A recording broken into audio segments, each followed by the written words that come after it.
ESL presents ESL Challenger League in partnership with Intel, Acer Predator, DHL,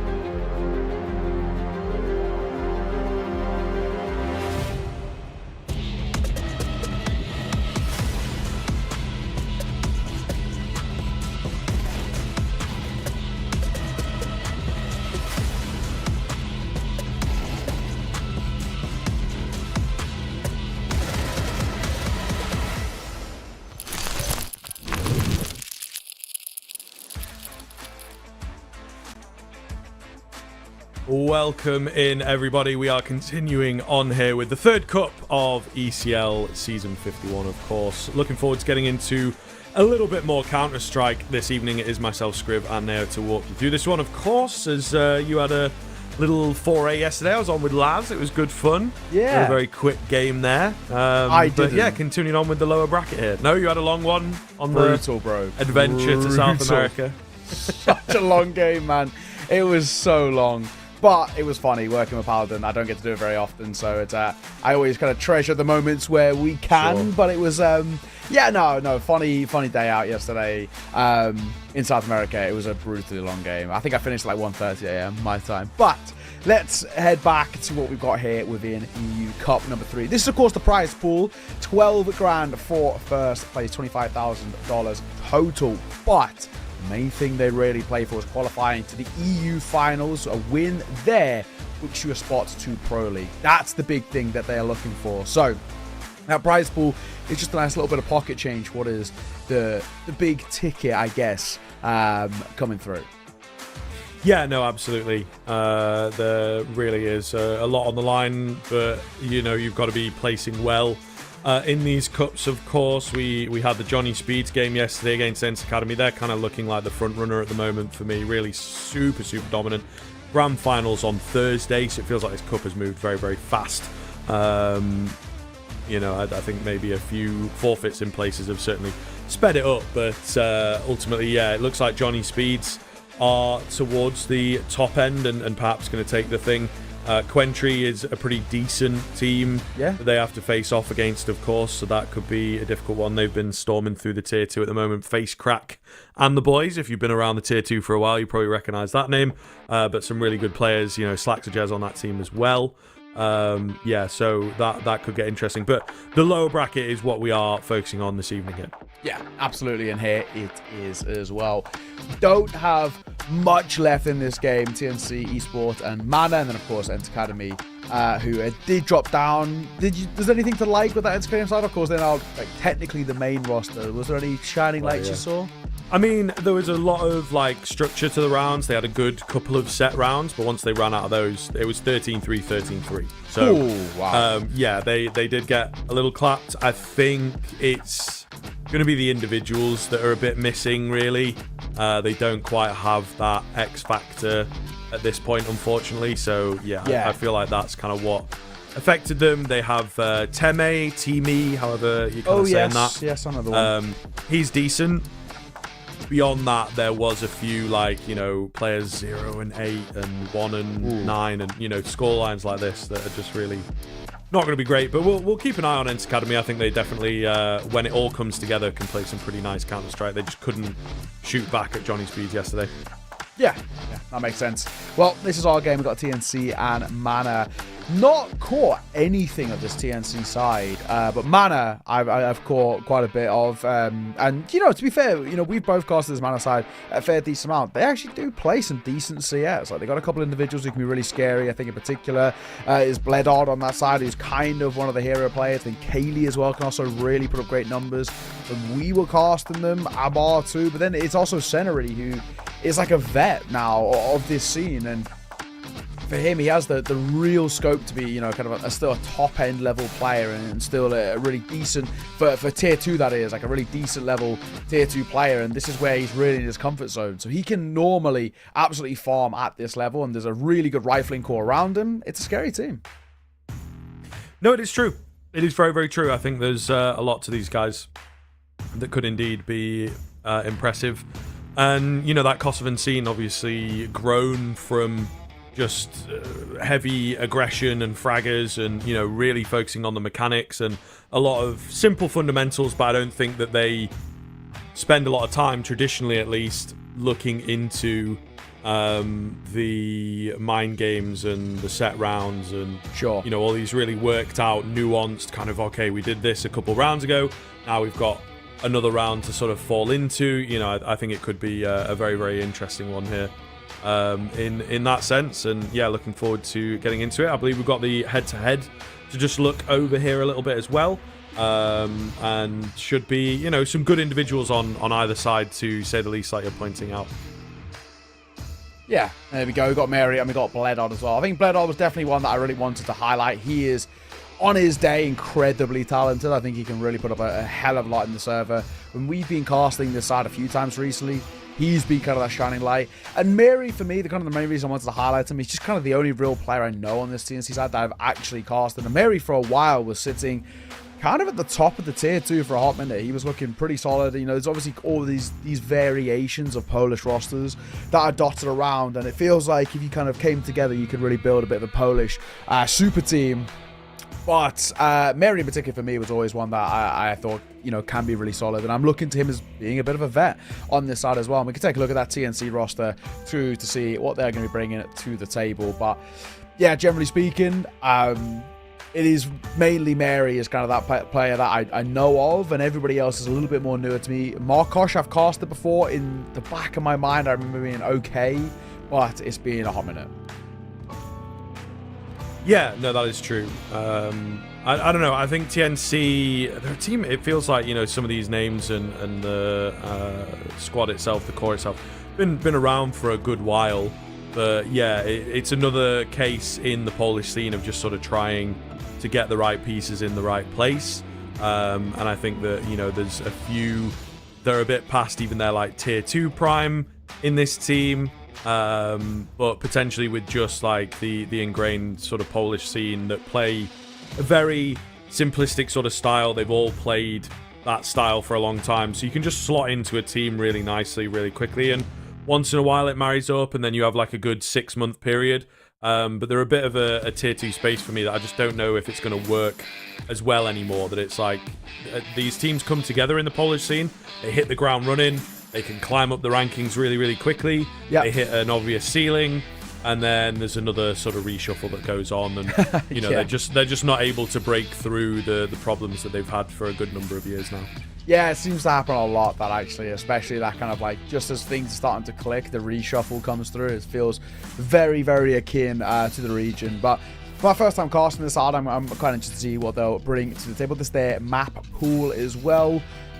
Pretty basic stuff as well. Like these puggier maps are always going to be, you know, quite a strength to lean into. And I do wonder kind of where this veto tends to head here. You've got a few different variations of what you could go for, just based off the NA, leading towards like sort of, you know, your Mirages, your Dust 2s. Don't see an Inferno here, so I'm assuming that might even be the Perma. But you also got that Ancient 2, still puggy, but a little bit more depth behind. It's obviously very popular at the moment in the EU, especially the tier 2. It gets floated in so many series. So I wonder whether that's what they'll lean into. I feel like Dust 2, judging by the fact that they're 0-4 on it, probably don't see it come out here. No, I mean, they maybe have a little in the way of options, but yeah, with that permaban of Inferno, it does leave them open to a bit of a punish. I think the Overpass, maybe if Mana are feeling a bit risky, but that'll probably come in as their ban, but they might float that. As we see sort of the stats from the other side, you'll see what I'm talking about. I think the Dust 2 will probably end up getting picked by Mana as an attempt at the punish. Can be a bit of a tough one, you know, super high rep for TNC. And Dust 2 is one of these maps that you just got to be careful on in the tier 2, not to underestimate your opponent. But beyond that, I mean, the Inferno ban works quite nicely here, it feels like, in terms of the mana strength. So maybe like a Dust 2 Mirage Ancient in some sort of order will be the appearance here. But we'll see. There might be like a little curveball that comes in. No, yeah, I like that.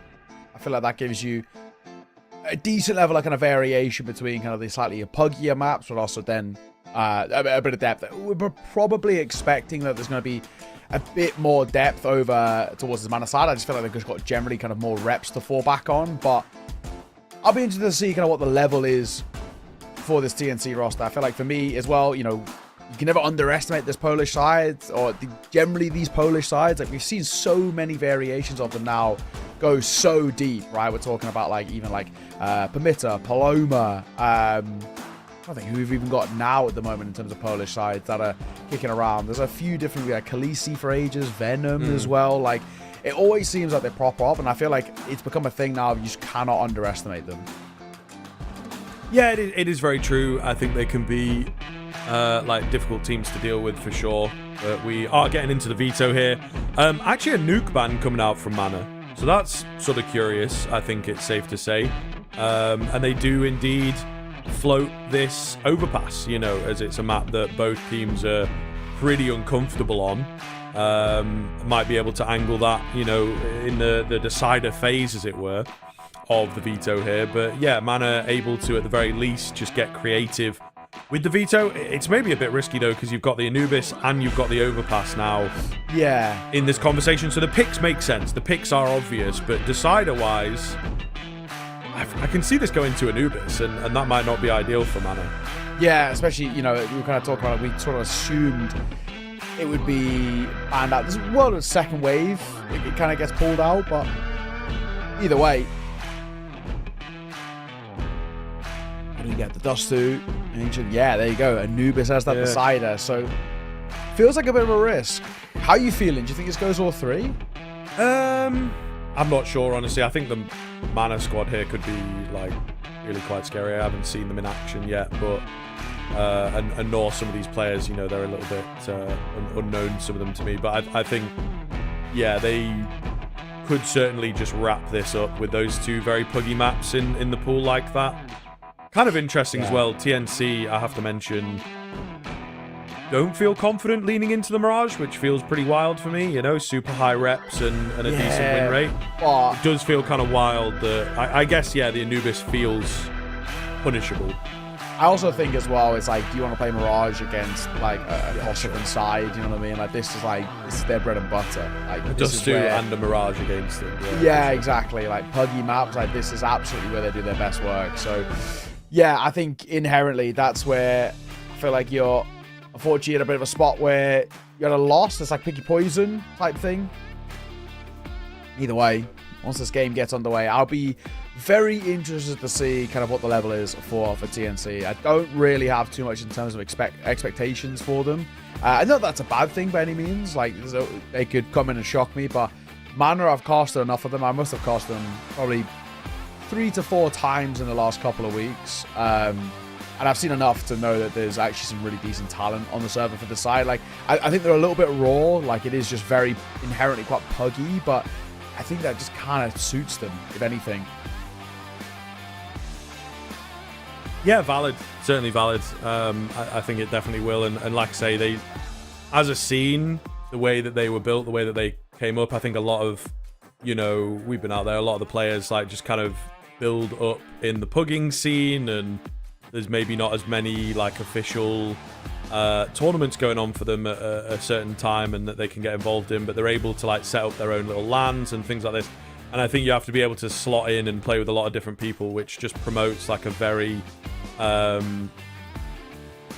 fundamentally sound kind of style, you know, which I think is really, really a big deal for the Kosovan scene. So yeah, I can just definitely see them being really, really difficult to deal with on that bare bones fundamental, get the guns out and just absolutely demolish you with the trades, that kind of system.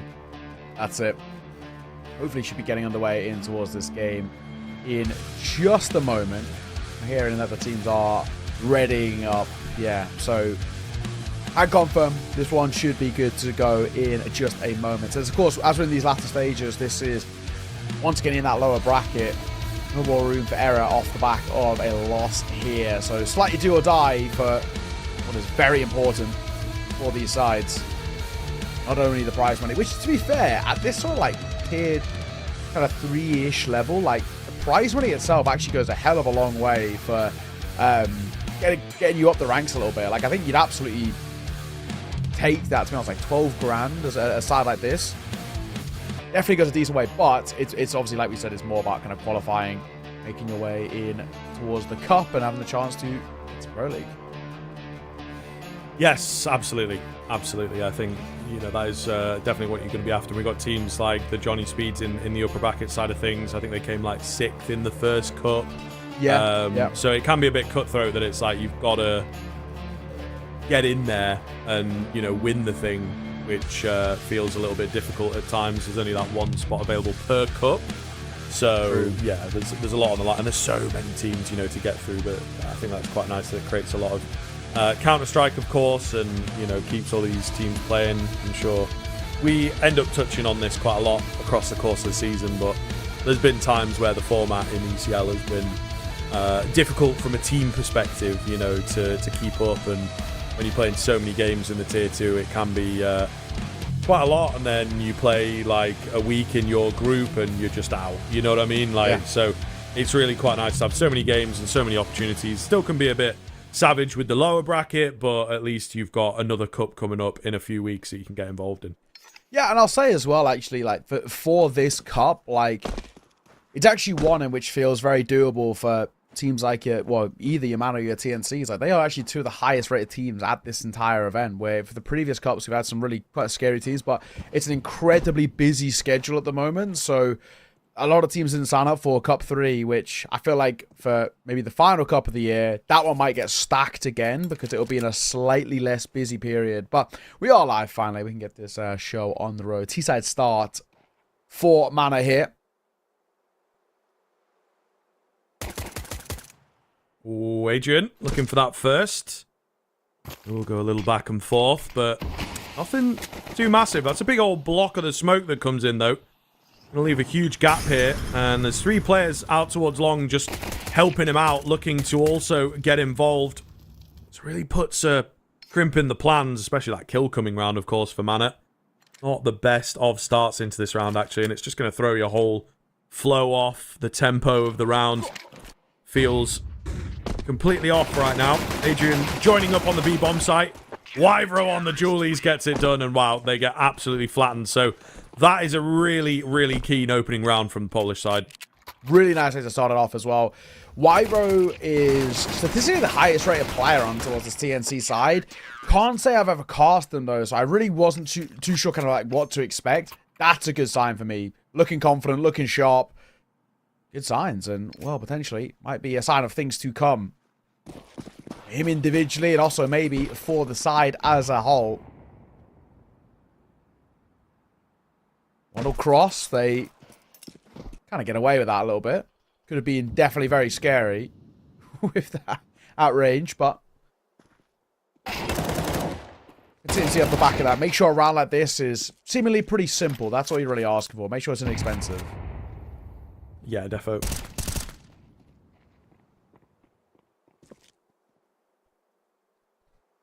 Just got to be careful in these advanced, headshot positions. Aim punch not. It's true. Gonna let you down. So just got to be very careful fighting this M4, at least for the time being. But also got to be careful on the other side of spamming through. I thought that would have landed. Not quite, though. It's a little tense here. The AUG. I hadn't noticed out for Mary. Been a while since I've seen one of those, to be honest. You don't see an AUG very often. I will say, I say this every Still time viable, yeah. Yeah, I say every time we see it away in the from rarity, it is still viable, especially compared to the Krieg. The Krieg is garbage these days, but yeah. The AUG unscoped, actually a pretty decent spray control, still pretty decent damage as well, but just how cheap like the M4s are these days. Yeah. No, that'll be a big part of it. As well, I feel like we see it maybe once in a while on Nuke for one round in this specific spot that I've got the scope for, and it's just a very cheesy kind of idea that the player's got.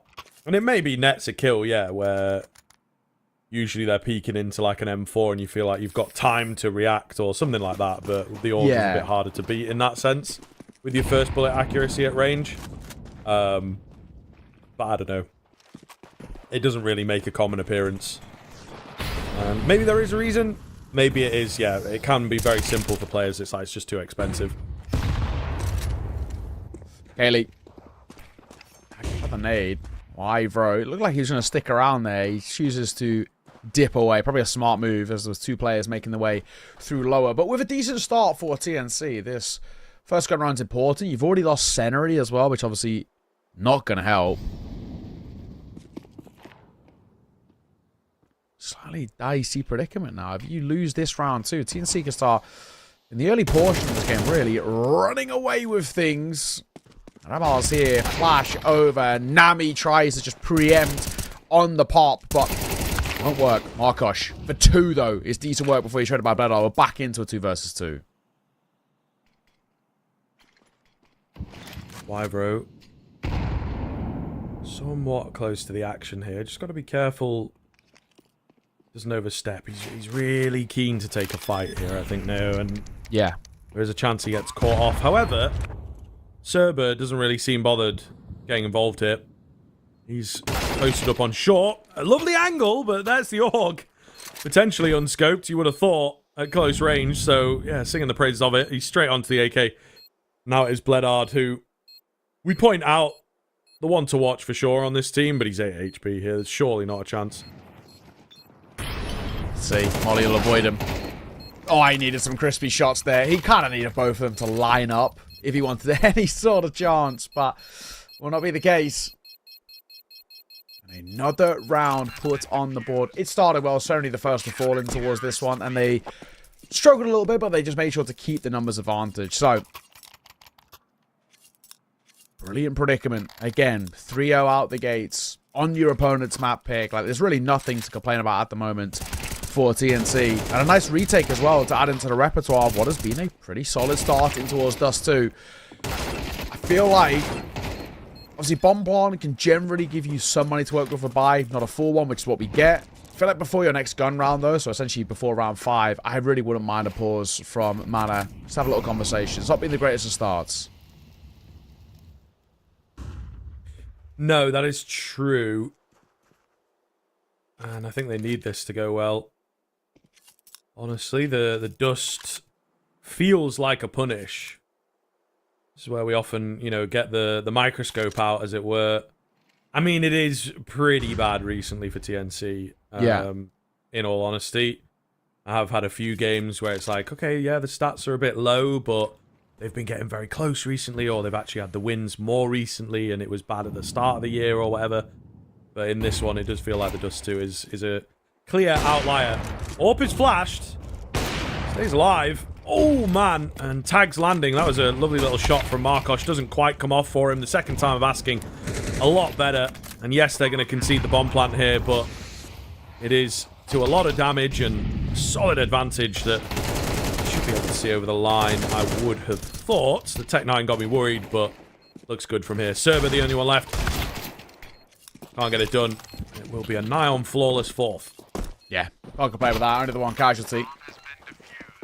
But again, in a sort of half-buy, low-buy round, a kill in a bomb plant, you're not too upset with that. All you're really looking for is a bomb plant around like that. Trying to convert the round itself is, you'd assume, kind of mostly impossible, and that's how it ended up being. That being said, back in, though, to the full buy for the T side, and I don't know, take out the AWP. 3 nades for the cross. 2 will make it over. Ollie and a swing out with the flash, but Nami can't convert, so Senery will find his first finally. Yeah, taking him a little while to get on the board. That could be a pretty impactful one here for him. If it pans out, an attempt at the re-aggression goes drastically south there. So Markosh is the next line of defense. Dangerous repeat. Takes it. Oh. Very, very risky. I think he knew that, but Molly had his name on for sure. What do you do? When you're spotted at car, it feels like your days are numbered. Of course. Going to be a save for the remaining 2. And we see the T's find their first round. Yeah, they move their way up towards A, and they're still taking a bit of caution as they move their way up, but I realise soon that, oh, there's no one present. Just like that. As you mentioned, that first round on the board for this T side, and the hope is a little bit of a chance that properly scale. Start showing what they're all about. Didn't require the attack pause that I was sort of hoping for from them, but getting around on the board is all that matters. And making sure it's flawless too is huge. No casualties. Great for the econ. No real complaints. Back to the drawing board for TNC. They've got plenty of money. Area for scooped up AK. Ivro with that M4.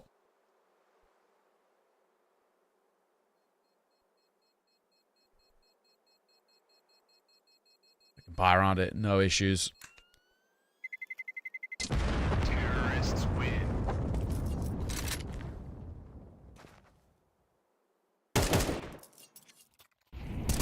We'll get the survive. Yeah, it starts off, honestly, in a position where it was kind of 50-50. It was the recovery for TNC that was just very messy. And that is maybe something that we're going to see them struggle with, you know, these smaller issues. I think they will need to lean on finding opening pickups if they are to stay in the lead and stay comfortable. We'll find out. Scenari tries to go in for the peak. Good spawn for it. Does not land the shot, unfortunately.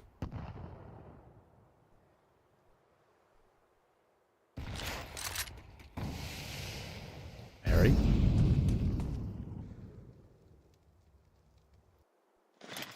Waiting game. Break on that smoke. He's being swung. Gonna get two. No. Only the first. And then trade it out. Flash will directly hit Wybro there. Bomb's being spotted. The molly will make his life a little awkward. But Markosh is making a move. Potentially could have Kaylee dead to rights, but a great time on the re-aggress with that swing. Looks good here as they gain control of that B-bomb site. Maybe if they can cut off the player in middle without him getting a kill. But he does get a kill. I think that'll perhaps start to wrap this one up. Moves on to the AWP. Oh, man, I had high hopes. Denied away. Just have to be a tiny bit careful not to overface here and give them a path back in. But save being sold. And Ivro, the only one left, as he looks to back away and try and save again. But very quickly, this house of cards is crumbling. It is falling down for TNC, and we're starting to see why, you know, perhaps the Dust 2 is at the bottom end of their map pool. So, yeah, recovery time, timeout time. Let's figure this one out before Mana start picking up momentum. Yeah, for sure.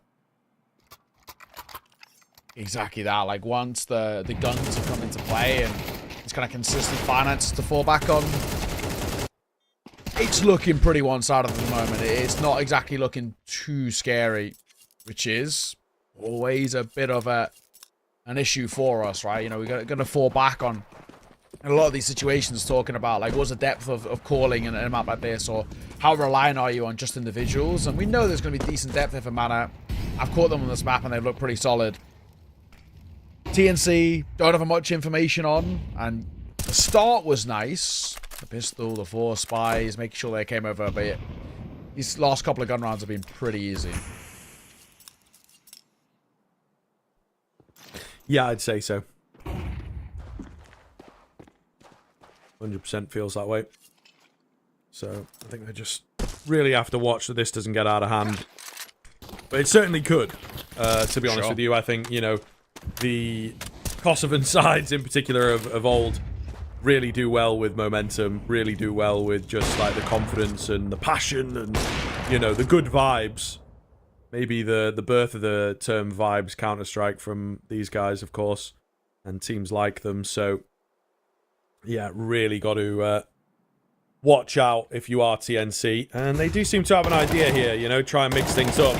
Aggression, super effective. Wyvro nearly in for the third there. That could have been just the perfect sequence. Not quite, but it'll do for now as they get themselves a really solid man advantage to work with. It just keeps getting better and better as they will be crushed in the tunnels and towards middle as they try and escape it. Really, really nice round. And having the individuals who can step up like that, again, it's kind of a nice little way to, ever so slightly, drag you out of a bit of a tough spot. So, maybe crisis averted, actually briefly, but crisis averted all the same.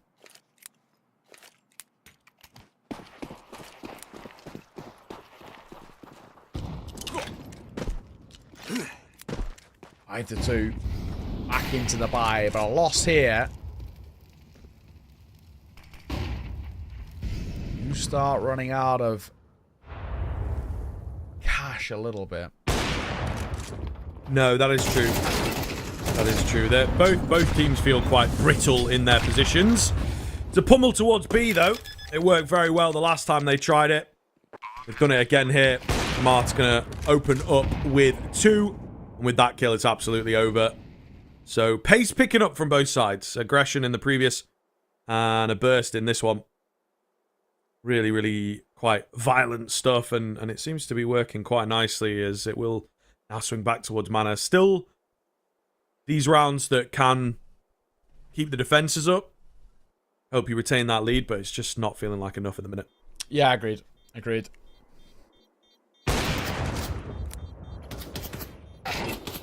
Yeah, definitely some concern here. Terrorists win. Well, 2-round game once again. A complete blowout in this sort of round. Great work, though.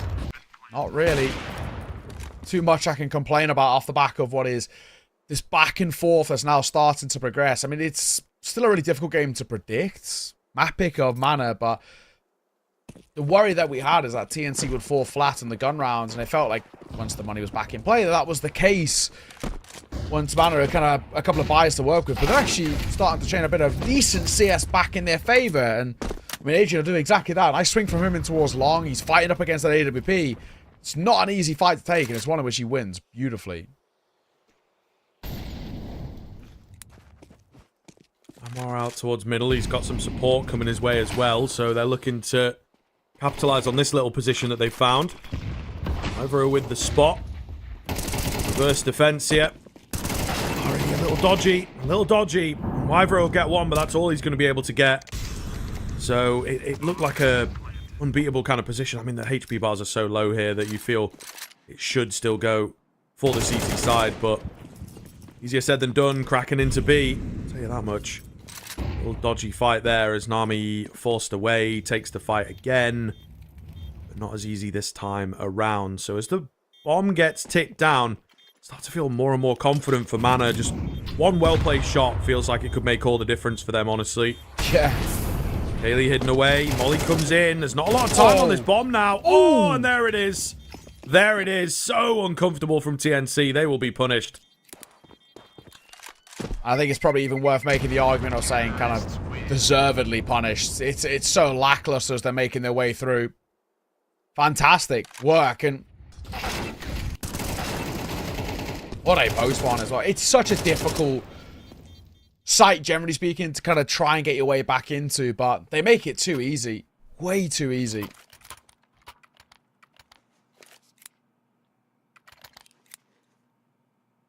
So, beautiful stuff, and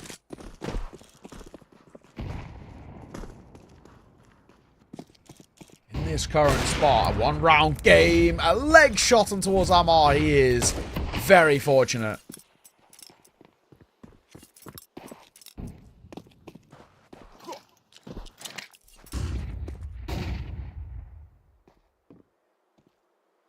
Markosh. The next one traded in. Into try and find something here. He's on a dynamic move as he swaps across to short. Really looking for this first kill. Flash comes in. Army able to find it and able to drop back. So actually pretty massive for the CT side, especially on their weaker weaponry. They could do a lot with this. Still got the AWP in play, though, is the big one that Mana have got to be careful of. Making their way up long. A little disjointed, a little broken up. Trying to buddy system their way in. Low HP on the leader. Nades raining on in. It's a very tough setup to get through, I feel. And a lot of confident swings from the CTE side. Oh, man. Nearly too confident, but Ledard loses his bottle. And it's going to be Kaylee, the only one left against 4 now. And surely not going to happen. Off angle is effective. TNC doing a good job of just holding on to their lead for dear life every time it comes under threat. Yeah, exactly that.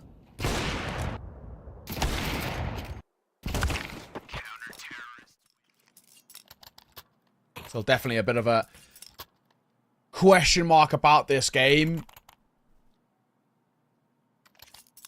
But ultimately, 2 rounds, you've guaranteed worst case scenario. Tie game at the half. I don't think you can be kind of too annoyed with where we're at for TNC on your opponent's map pick. And definitely considering that we had these serious doubts about this Dust 2. Get the final 2 here, though, for Mana, and it still remains anyone's game. But it's a world that TNC can run away with things a little bit. Mary heard the steps of Senori. Spam will get a little bit of spam behind it, but nothing really to fall back on for now.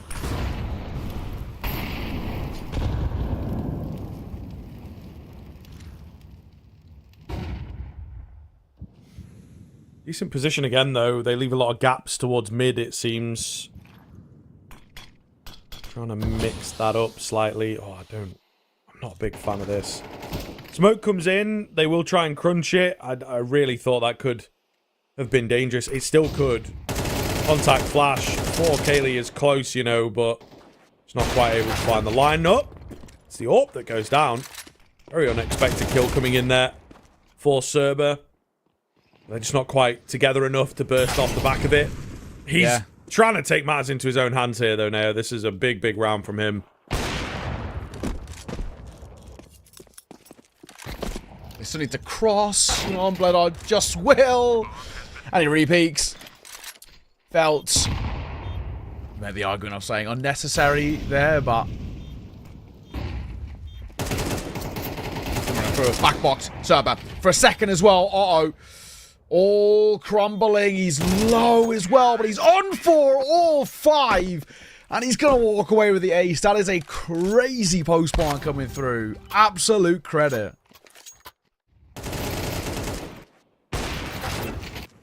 Crazy. Crazy, crazy stuff. Yeah, that is just so clean. And I think really in a difficult spot for TNC now. Could potentially have been in the conversation about 8 rounds in your first half and try and weather things into the second, but it might actually become an even situation. I think TNC with a moment like that as well, those are the moments that these Kosovan boys are just going to be screaming at the top of their lungs. It's kind of what they live for, you know, and I think certainly will spur them forwards even into that second half. Yeah, no, you're spot on.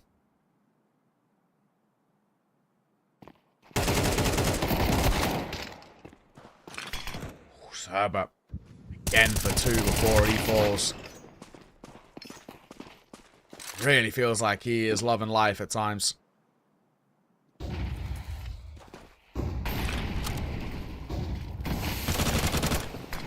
Ami. Nice spot. Smoke's come in at a good time here as well. Splits the difference on the final 2, but it feels like he's done an awful lot to maybe give them a chance here.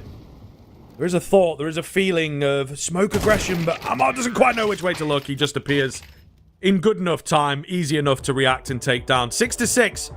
And you can see after the initial run, it really was all about the Kosovans. They've had a great time closing that gap. It's a question of how this second half goes, particularly the TNC. Can they keep things alive, or are they just going to crumble here? We'll find out soon.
Hello and welcome back in the second half. About to get underway here after a bit of a wild first, very back and forth, and still very unpredictable heading in towards this second half. We're all tied square, and realistically, it's absolutely anybody's game. I'm being quite surprised by TNC. It looked like initially they started a little bit slow, maybe looked a little bit off their game, but it's good. They picked it up and they kept the pressure on.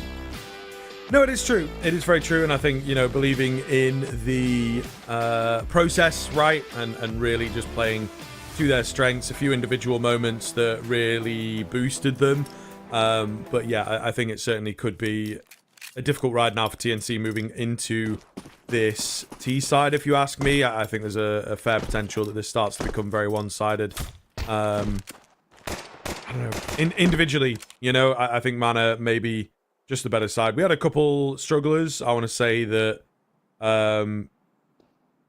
Bledard as well as Soneri were, you know, very low fragging for a while, if no frags for a while. That's kind of turned around, at least for one of those parties. I think into map number 2, it's just not going to happen again. So things like that are going to be very difficult to deal with. We've had that first kills, a lot of fights going on here, a lot of scrapping. Nothing much to back off of it, but you can see so many HP bars chipped away at on that T side. Could certainly have an effect. Haley. Bottom for the cross. Can't hit the shot. Neither can Amar on the first time of asking. But, my gosh, Wyvro kills at least this bomb about to go down. And it will. It's all on the shoulders of Serba now. Oh, surely nothing to be had in a round like this. 1v4 turn 1 versus 3. Serba. If he moves quick, he's got to move quick is the difficulty, and he's just waiting for a peek. Oh, what a panic jump. That's not the best, of course. But if he'd known how low they were, I think he maybe could have picked up the pace and, you know, just that one good clean headshot. But it's so tough breaking into the A-bomb site, like, on your own. A lot of open angles, which makes it more retakeable when you're able to, like, trade and, you know, overwhelm them. Maybe they don't expect that many players coming in from short or whatever it may be. Someone overswinging. But when you're the one, it's awful. You know, they're going to double, triple swing you pretty easily. So that's it. Not much that you can do from that. Yeah, no, you're spot on.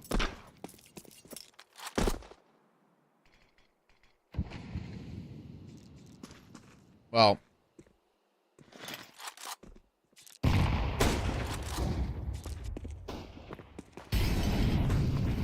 Ollie to come through is scaling. This nade could be huge here.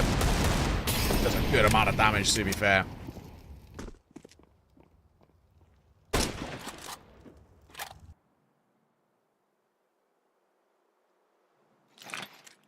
I like Soneri's position here. Yep. Oh, if he'd found a head, and I think that could have been really devastating. It's just the fact that the rest of the number's so far away. They split up a bit here as they're looking to try and isolate this scout that they've heard.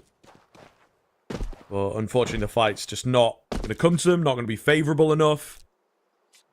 And they will look to drop it back just a little here. Nami to find that key kill that I think kind of decides things, right? Nothing coming and reacting to the noise on the mana side of things.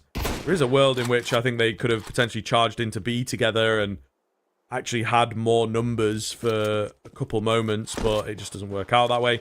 So I'll save a bit of what they have into the next round. TNC will move up to 8. Relatively scot-free, but just got to be careful moving forward. So a lot of pressure, a lot of difficult rounds to deal with, but TNC starting well, building up a lead again. It's true. Breathing room that should extend a little bit as well, considering an unsuccessful force. Not a terrible position now. We've got a scout and a couple of upgraded pistols, slight bit of utility for the CT side. At least one of those nades as well, most likely used to cross. Oh, not in this instance, as Blood only wants to take the fight, but I'll go and win it out. A shock to the system of server there. There was plenty of bodies around that corner. They don't commit to diving on through. It's probably the smart call as well.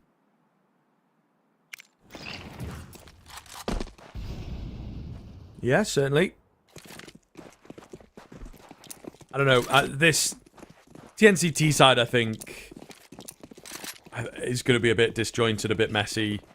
You know, a team that doesn't perform super well on D2. Yeah. Maybe, to me, speaks to just not having pure fundamentals. The T side, I think, you know, is really like, how do your defaults look? Are you organized in the way you approach things? Nice flash. But that is simple stuff, and again, they're just like fully grouped up, fully charging forwards, so nothing too complicated, especially against a buy like this. It's just this, you know, first rifle I think is really going to paint the picture for us and show us like what they have when it comes to the T side.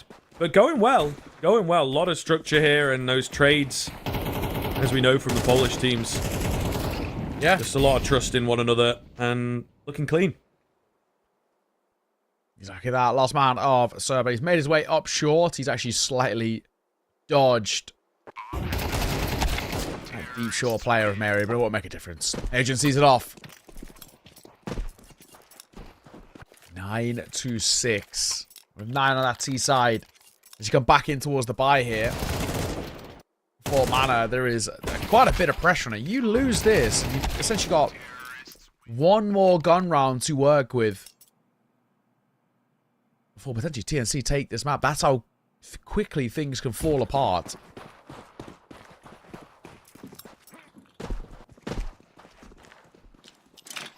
Actually, predicament. Larson towards the AWP, and he's not offered up loads in this game thus far. Generally, though, it is easier to AWP on that CT side of us too, but we need to see something special from him in the second half. He's got to pick it up now and towards the gun round. Yeah. It is true. But yeah, you look to this team, it's like quite high deaths and everything. You know, there's a lot of facing and fighting that Mana are doing. And I think that could be detrimental for their CT side as well. So might have to clean up their act slightly if they can. But I just think that they'll swing the other way and try and brute force individual fights and whatnot, you know, as again is kind of in the DNA of a team like this. And I do worry about that being the thing that they try and fall back on.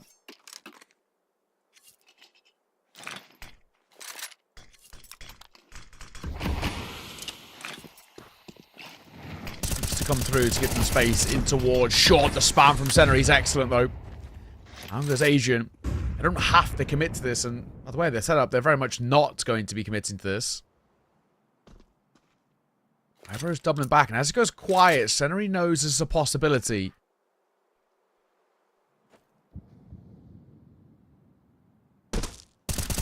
Oh, the drop down is going to alert them, my friend.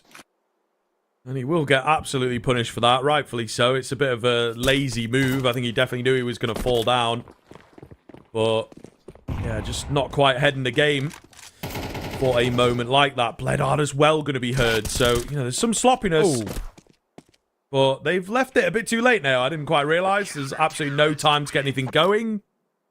I don't know, the B movers just never got out of tunnels. Yeah. So that's a bit weird. Huh. They just spent ages kind of just like faffing about, really. Looking, towards, yeah, like a lot of poking and prodding, but in the end, all 4-0. So, That being said, first gun round leads to success. Really nice start for Mana. The question is, can they build upon it? Of course, we can reuse the buy. Oh, it's a great dive in towards long. Adrian for 2 quick kills. Bedard. Trained around this corner here, looking to try and trade him back. Will get smoked off. Drops back. Is that an immediate call to save? I think it might be, honestly. See, they could reaggress towards short, but yeah, there's more and more cross into the B side. I guess they're half gamble, half save. One would think, but as this bomb creeps up towards A in an empty bomb site, should absolutely be a TNC round here. And a really big response from TNC, I think, after the questionable finish to the previous round. They needed to find this one. They need to convince themselves that they are good enough, that they are able to win. Yeah. And they've done just that. Great double entry in from Adrian, for sure. Yeah, because that previous one's so uninspiring. Like, I think you need something a little punchy just to kind of set the tone once again. And there we go. We get exactly that. So, no complaints. Not the end of the world, though, for Mana. Saving 3 here. I don't assume we'll get that much of a hunt to come through from the T side, because kind of why would you? I just don't think you're financially viable enough to be going for a hunt. So, with that being said, double digits for TNC. And on their opponent's map pick, not a terrible spot that we're in right now. You know, we are getting to scary, potentially quite dangerous times at the moment. 3 ahead, 3 away, and Mana are still looking questionable, to say the least, on this CT side. I gave them sort of the benefit of the doubt when the buy was low, but again, like something as simple as that, one flash out and a mercenary that flies out in towards long, and before you know it, the round's all but done. That's not a positive sign. You've got to find better ways to compete in these rounds. 2 cross. Markosh wouldn't have spotted the first. He did the second, but he doesn't shoot.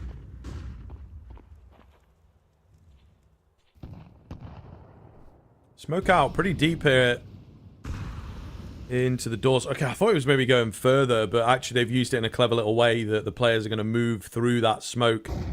It's just freshly gone down, so it just messes up the timing a bit of what Mana might expect here. Half an eye on it anyway. There's not necessarily any players in middle that are going to get thrown off by that timing. It will start bursting in towards B here. Adrian, yeah, lovely bit of timing from him. They just really put all their chips into the B doors itself. And again, small oversight, I think, from Mana. Doesn't work that way. Adrian maybe not showing himself at all, even, you know, not throwing any utility necessarily. Markosh going to go down. Has the door reopened to the retake with that? No. They smoke themselves off. Save that AWP. And it moves up to 11 for TNC. They're pretty close now to that finish line, and again, you just have to make the argument that it's just so deservedly. Like, where we're at the moment, they look comfortable. You can see us out there playing. Tunnel for exits, head spotted of Amar as well, but the bomb will take 2 down. Happens to the best of us. Just like that.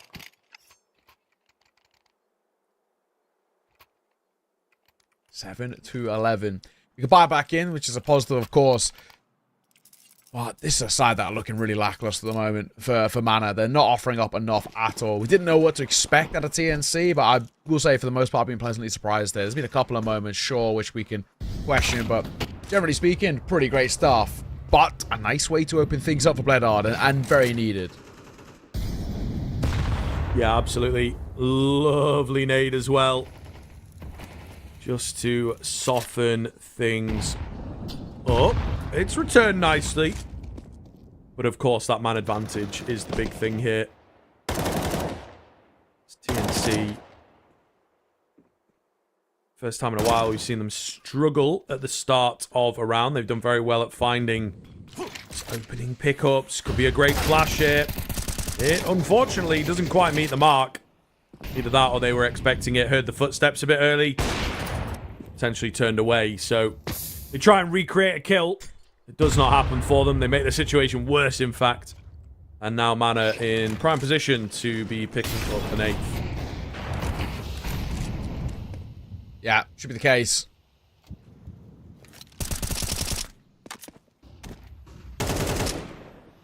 There's a chance to punish a little bit. Break it and capitalize. Break on the smoke will actually work in his favor. Hang on a second here. There might still be a little bit of legs behind this, at least just to make it expensive. Time is of the essence. 25 seconds. They're going back towards the A site. Nami's going to find one, an important one of his own. Flash on the corner will catch Kaylee and force him off. There actually is still something brewing here, that is for sure, but Kaylee will get him behind. Can't deny the bomb. Mary's all the way on the B site, which is also kind of a problem into itself, because he's nowhere near Agent or 4. They can just get on this, and there's nothing Mary can do about it.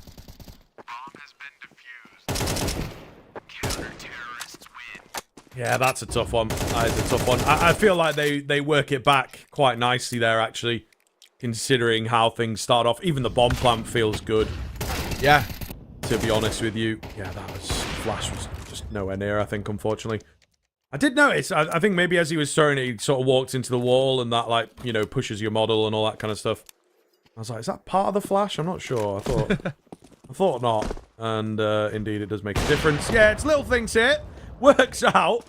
But not landing on the boost is kind of comical, but the fact they find a kill doesn't really matter too much in the end. Lovely molly as well, just to stop this AWP from responding. Whatever works, I guess. 3 ahead with an opening kill. All you generally need to do from a spot like this is just a bit of a standard default, and you should really have no issues. 2 in towards upper tons, but loose. They're not really committed for the time being, and long presence seems to be the priority, and that's also where the bomb is too.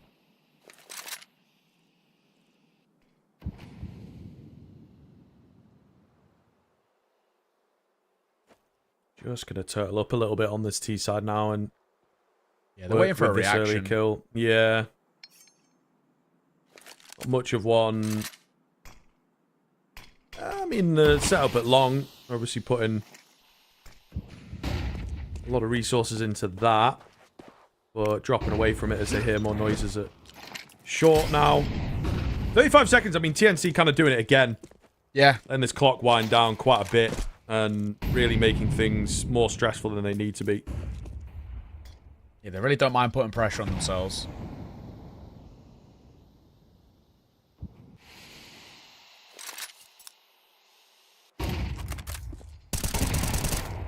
And they come. Nade. We'll find the first.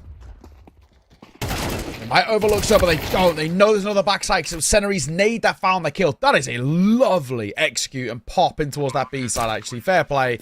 We spoke about the pressure that was building up there, but they deal with it excellently.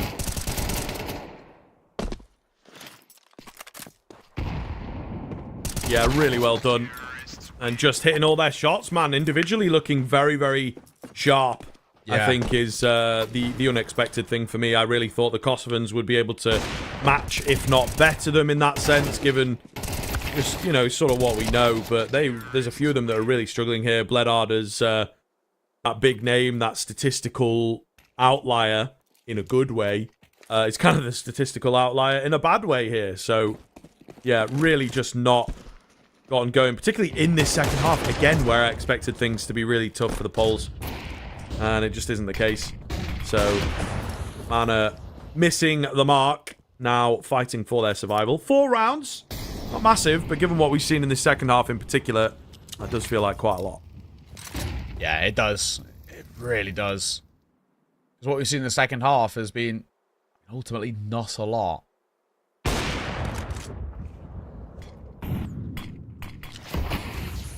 Shot. That all delivers as Markosh the 4. Brings the numbers back in to that 4 versus 4. Adrian making a contact play. I say that. To smoke down. He needs to be careful not to be caught by the util. Spam. Seneri will tick in the molly. And partly what that does as well is maybe drags the attention away. This is so bold from Adrian. And it will end up working against him. And Mary also falls, trying a bit of a cheeky move through that smoke. Serbert. Next line. Ooh, opts not to fight against the break, and probably smart. Not looking to take any fights, really. Amar with the same kind of energy, you know, just a passive hold, not swinging into the angles, and absolutely making sure not to miss that one. All going to be down to Nami here. There's very little time. Even the save is somewhat under threat. He's trying to create space for that, I think, but... Oh! Okay, I'm a fan of the attempt, but not going to work out the jumping no-scope. At a fair range as well, actually. That would have been wild. Either way, 3 more to go here for Mana. And that's a pretty clean one as well, which I think is key for them in this particular financial situation they find themselves. Upgraded weaponry, etc. Yeah, is really, really, really nice now that they have this great buy to work with. Yeah, they kind of couldn't afford, obviously, you know, backs up against the wall. But even if that round was, you know, still a win but expensive, it's actually going to have quite a decent knock-on effect. So, fair play for making it what feels nice enough to build upon.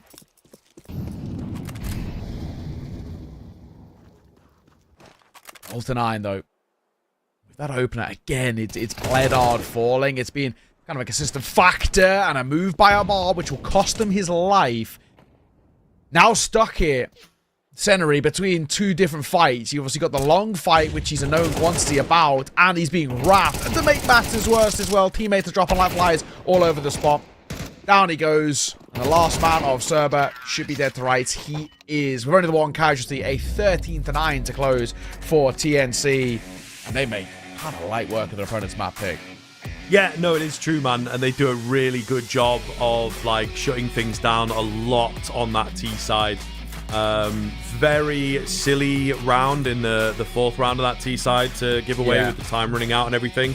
And that is the moment where, you know, a weaker team on the map, at least, you'd feel they might crumble, or, you know, it just gives an awful lot to Mana for them to get back in, but it didn't happen. So TNC with a really great performance there on Dust 2, I think it is fair to say. And we have their pick of Ancient coming up next. We're going to take a break, but we'll be back in about 10 minutes or so.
And we are back in here for map number 2 between Mana and TNC. First map, honestly, started kind of close and Mana pulled their way back in, and it felt like we were in for maybe a bit of a longer one, or like a slow shift of control in the form of Mana, but it just really did not get going in that second half. I'm not quite sure what went down, but their CTN just was not good enough, and TNC really playing them off the park in a sense. And now we move on to the TNC map pick, so it's feeling like this one should point towards that 2-0, and if they can tap into what they had in the final handful of rounds of map number 1, I think TNC could really dominate, actually.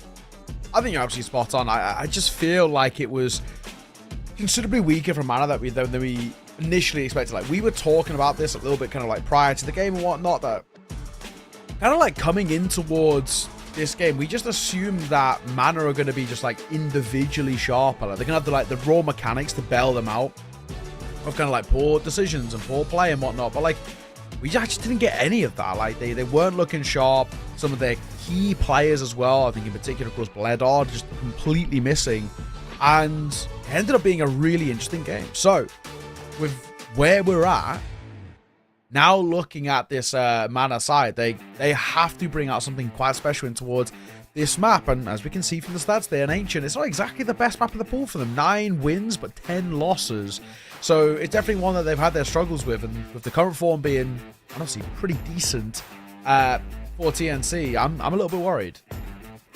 No, 100%. And it just felt like, there was a lot of, I don't know, lack of discipline.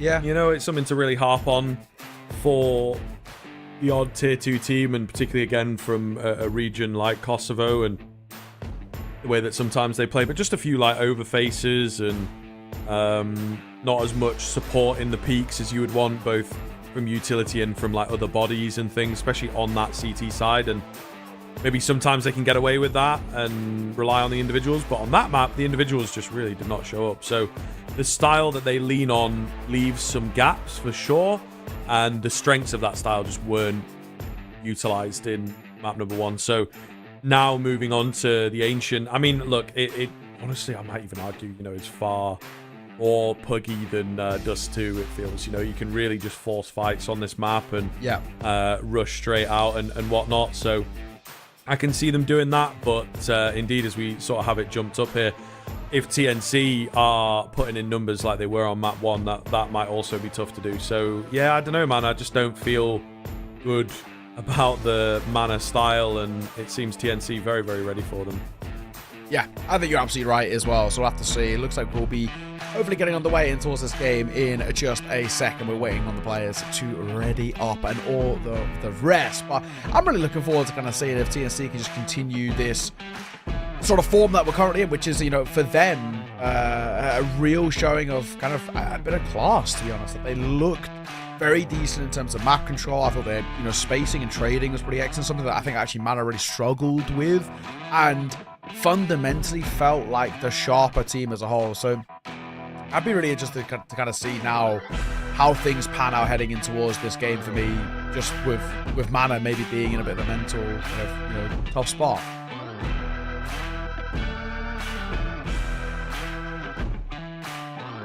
I think there is a chance at bounce back, though. I think they've always been kind of capable at just taking one map to the next. So I think they certainly could, if they get that hot start and everything, on Ancient here. But yeah, we're trying to keep things a bit realistic.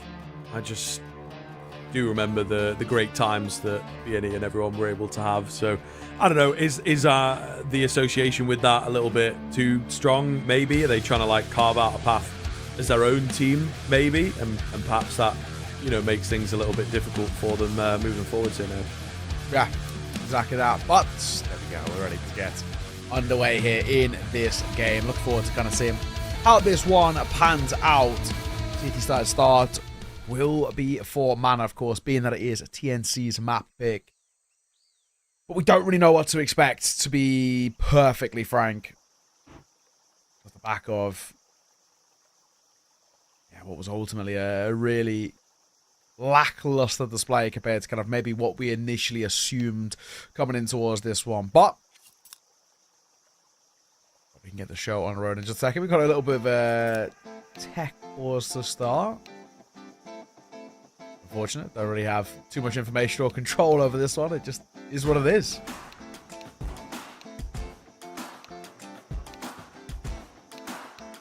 Seems like it's all good though, as we're getting back into it pretty quickly. Just like quite simple little team speak or something like that. It sounds like we're being told. So, you know, should be all good now as things are getting underway here. Very, very curious to see how this map begins and if the more extended journey on the CT side for Mana, having just come off the back of playing it, you know, if it does look better or if we fall into the same sorts of issues as map number 1. But pistol getting underway here, of course, and some decent control taken. Cerber is ready for a fight. Got the jewelies, the armor, and the smoke. So a lot of responsibility for this guy, it would seem. And maybe you can see why. Takes a couple of heads on those jewelies. He's got some assistance as well, and this feels like they're just not going to be able to get in at all. Cerber, how is he finding these all on Adrien? And there's just nothing coming. There's some damage on Cerber, but surely not going to happen at all. Yeah, I think you're right. Agent. Oh, nice little fadeaway shot. I'll give him credit for that one. Not a bad shot at all. But even still. To recover from this spot. Highly unlikely, and that'll be the case. Couple of kills, the consolations. That is about that. With that being said now as well, really confident start. We were worried about what the mental state was going to look like, and they immediately make us feel a little bit more at ease.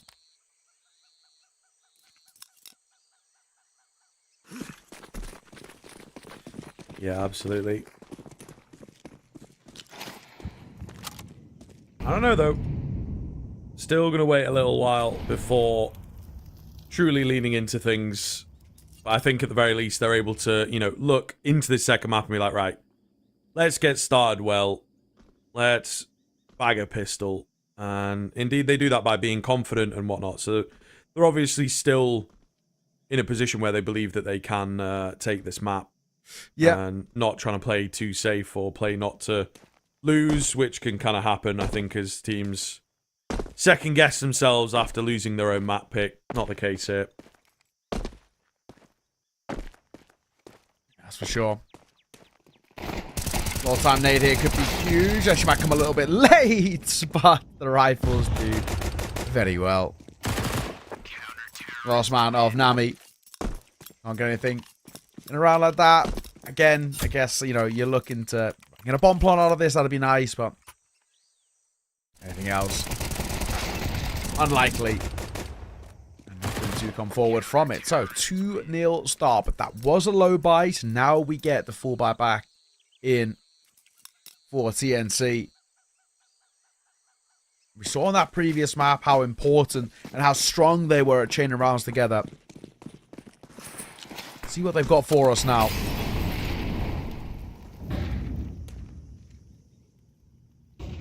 Let's make a move. This is really bold here. But too bold. Amar, same fate. Decent shots to get off before going down, though, to be fair. True. So I'll give him that. But indeed, costly overall. And, you know, you lose such deep control like that. You just don't really know what's happening. You don't know if they are going to be going A or going B. It's not like... Sometimes there's like...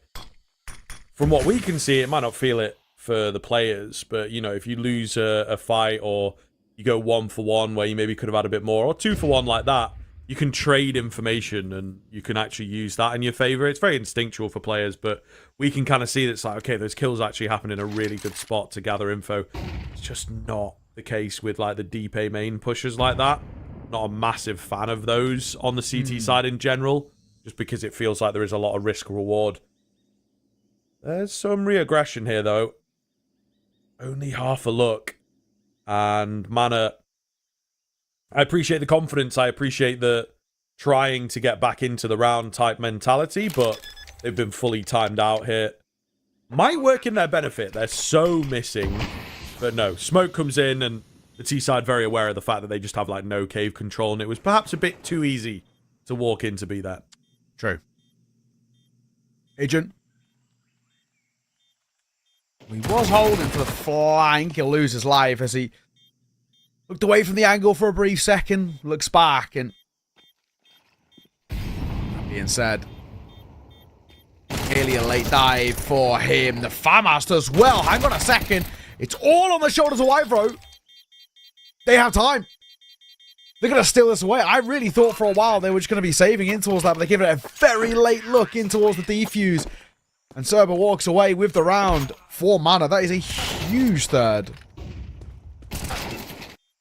Yeah, that's pretty crazy. That is pretty crazy. I don't know. I mean, it's one of those things, isn't it? Maybe TNC thinking as well that it's like, oh, yeah, they must be saving. And you kind of start talking about the next round or, you know, considering this one won and just lose a bit of concentration. I think that's kind of the key thing there for mana. Oh, yeah, in the super unlikely round. Been a while since I've seen one of those as players try and take it super late, but just got to stomach it, take the punch on the chin, and move into the next round here. Great effort, though, really. Super, super sick to see. A real proof about just the confidence, really. Long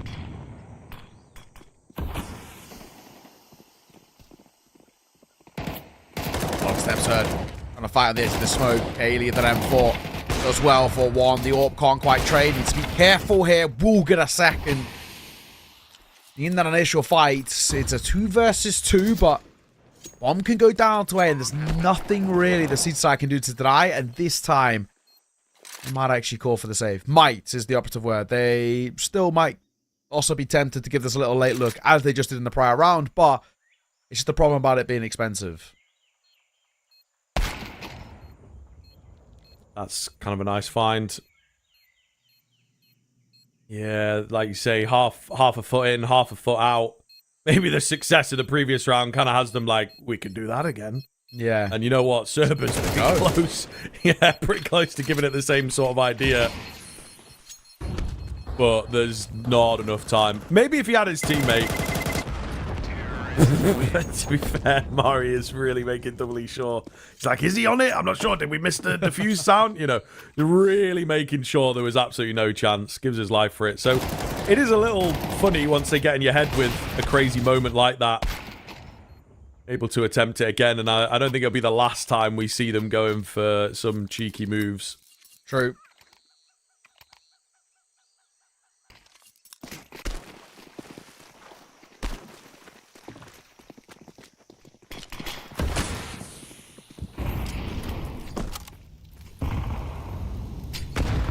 First on the board for this T-side. We're waiting to see what's going to be the case.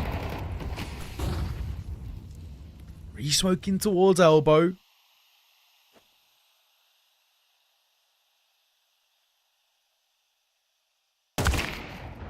Really quiet position. That's a nice find, though, by Markosh. Just a little bit of a gap above that smoke, and he utilizes it well. Yeah, I think they tried to, again, pull off something very cheeky.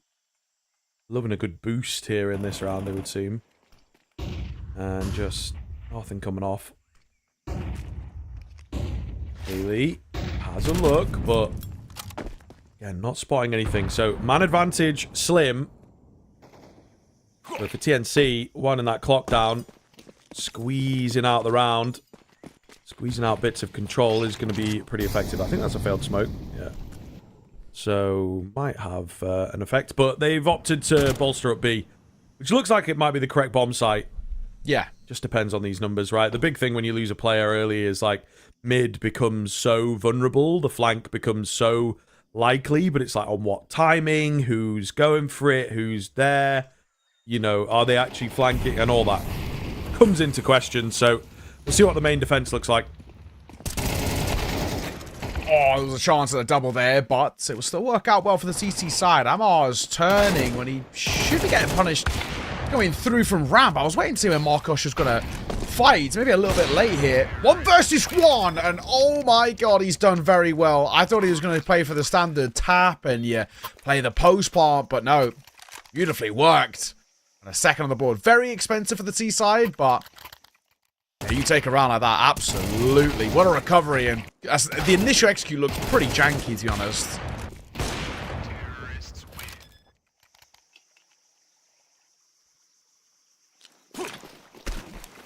It is fair. It is fair. I think there's definitely some hiccups here.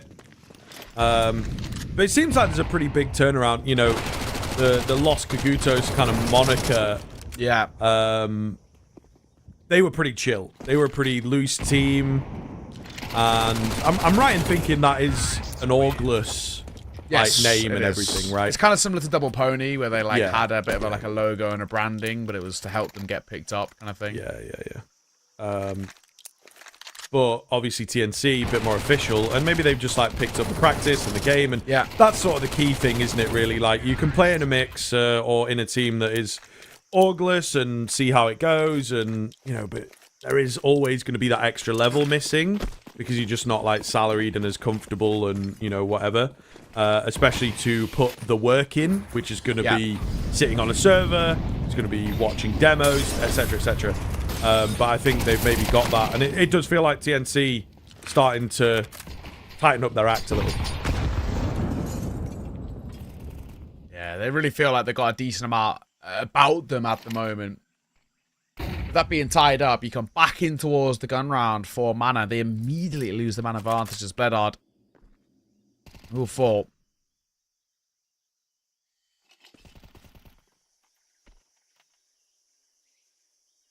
So quite a few question marks about Bledard in that previous map, just because he really struggled and he's so vital to this side. Make sure it's not another one of those. It's not a thing for the series, it's just a hiccup for the map. It's gonna still get really awkward. Playing around this smoke, there's known quantity on both sides. The T and the C side that they're trying to scale here.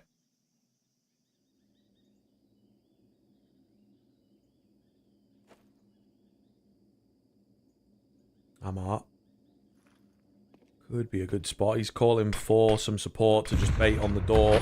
I like the double stack. It's a classic. Ooh, timing a little off.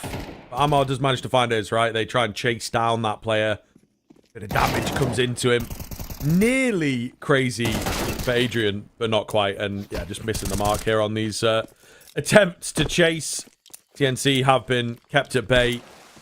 Cave not working out for them. Really well played from Mana. Really well read. And it will be the entire team going down. So, big round to find, regaining the lead. Actually taking it for the first time. Indeed, didn't start well enough for them. So, yeah, big round, I think it's safe to say. Yeah, I think for the likes of Mana, this is kind of going to be the talking point throughout this, is quite unconvinced by their map pick, but this is still a map that they play, and a lot, to be fair, as well. We spoke about this is the 20th time they've played. 9 losses, 9 wins, 10 losses. But everyone they play, they've got reps, they've got officials under their belt, and they're showing it. Turbo is the trader. That's a really sharp one. To reclaim that Jaguar control. Fully executed off. Kind of like it here from the T side. An attempt through the smoke is made. Amar does get one. Really needed, I think, from making a play like that. Meanwhile, open angles. Wyvro with the one tap. Got a fight on another here as well. Can't quite win that. But he will slow them down. He will take a kill, of course, and just reveal the locations of these final 2 players. Look at where Markosh is at. He's got some lineups for that bomb. By the looks of it, and I don't see why not. Great little spot for him. Maybe pull that out around now and just make it awkward. Yeah, great timing. Just as the smoke is used at ramp. So really going to slow them down here on the defuse. There's no rush. TNC remaining cool. They will try and give it a go. Ori maybe has to get in there and stop this from happening, and he will. Very well played from TNC, actually, to just keep the cool and make sure that they are both facing at the same time. The comms are excellent there. They play that so perfectly, because you know as well there's an issue that if you actually go too early and you get traded, then you get straight back on the defuse. What they do in that spot is they kind of expect to get traded, but they know that by leaving it as late as they do, that it's not going to make any sort of a difference. Even if you do trade them, you can't get on towards that C4, and in doing so, the round will be yours anyway. Well played. Lovely setup. The lineups are always nice to see. It's quite gimmicky, quite funny, but in a spot like that, it ends up being perfectly utilized. We're going to go quick in this round, or we were, but maybe we cancel.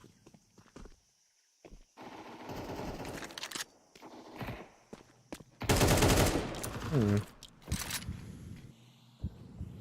little flustered sometimes. I think it's safe to say for TNC. And playing the rounds a lot slower here than they were on Dust. Good control Surprised for they don't mana. commit through that. They were like in a main entrance. At that point, like in for a penny, in for a pound. Yeah. Now, I don't know, the shoring up of the defense is pretty good for the CT side. And just charging in. It's loose, man. It is loose. Amar able to find one, the Mac 10, of course, on the double entry. Reload coming in. Oh, he gets it no. off just in time. 4K from the Mac. No. What is this? What is the state of this? They've got false info, though, from somewhere.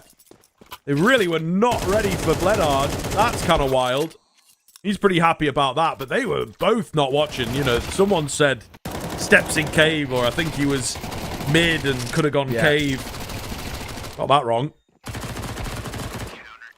Yeah, it's a tough mistake to make after a brilliant bit of individual skill with that Mac 10. How he gets away with more after the second. Like, he gets that reload off in the perfect amount of time. It's good money to have in the back pocket, that's for sure, but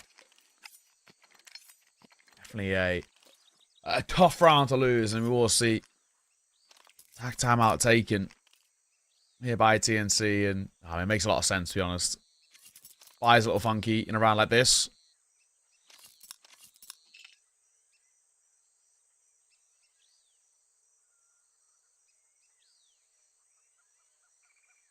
A hero AK for Nami. Makes sense. He just made a hell of a lot of money. Greater pistols around it, but it is a full buy for TNC. It's quite a risky thing to do, the full buy here, because you fall flat, you're actually kind of forced buying for the rest of this half, where this league could run away from you. It could even get to like an 8-4 if things go badly, and it hasn't started great. No. Oh, man. It's actually fallen apart in a big way. A lot of damage done. I mean, the nade could even finish off like 2 if it was in the right place, but it doesn't. Just gets the 1. He knows about another being a bit close. Can't quite locate him. Flank coming in as well. It's another winnable clutch for Bledard. Where are they? He started to actually give it up. What's the timing on all of this? He's like, where the hell are they? But yeah, really lost track. Was right about there being one close, but he just kept on moving. I thought he was going to die in the back. He survived a lot longer than I thought he would.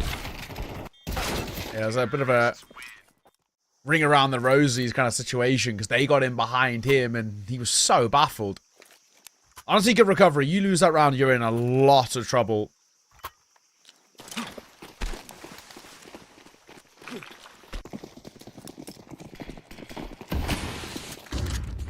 They don't. So, 5-0 diving towards mid. Oh my god, it's gone well actually for Mana. They know where they are. To make sure that this isn't too much more inexpensive, but another dink was quite scary there. True.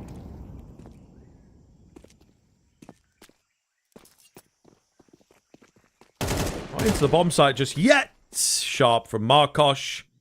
Dangerous peak from him, honestly, on that HP, even against the USPs. But yeah, they will kind of see it off here. Just waiting for of a response to come their way.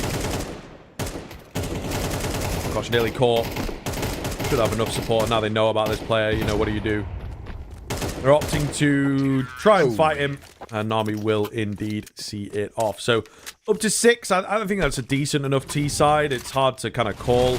Ancient feels very unpredictable. Some teams really effective agreed. on the CT side. Some teams just great at finding like those early pickups on the T side. So it's hard to say whether this is, you know, winnable or not, but it's good to keep the scoreline close, of course.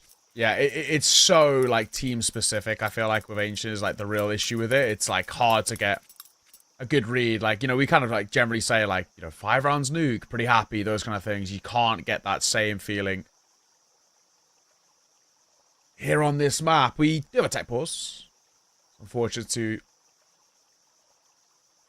break up what has been a very punchy first half once again.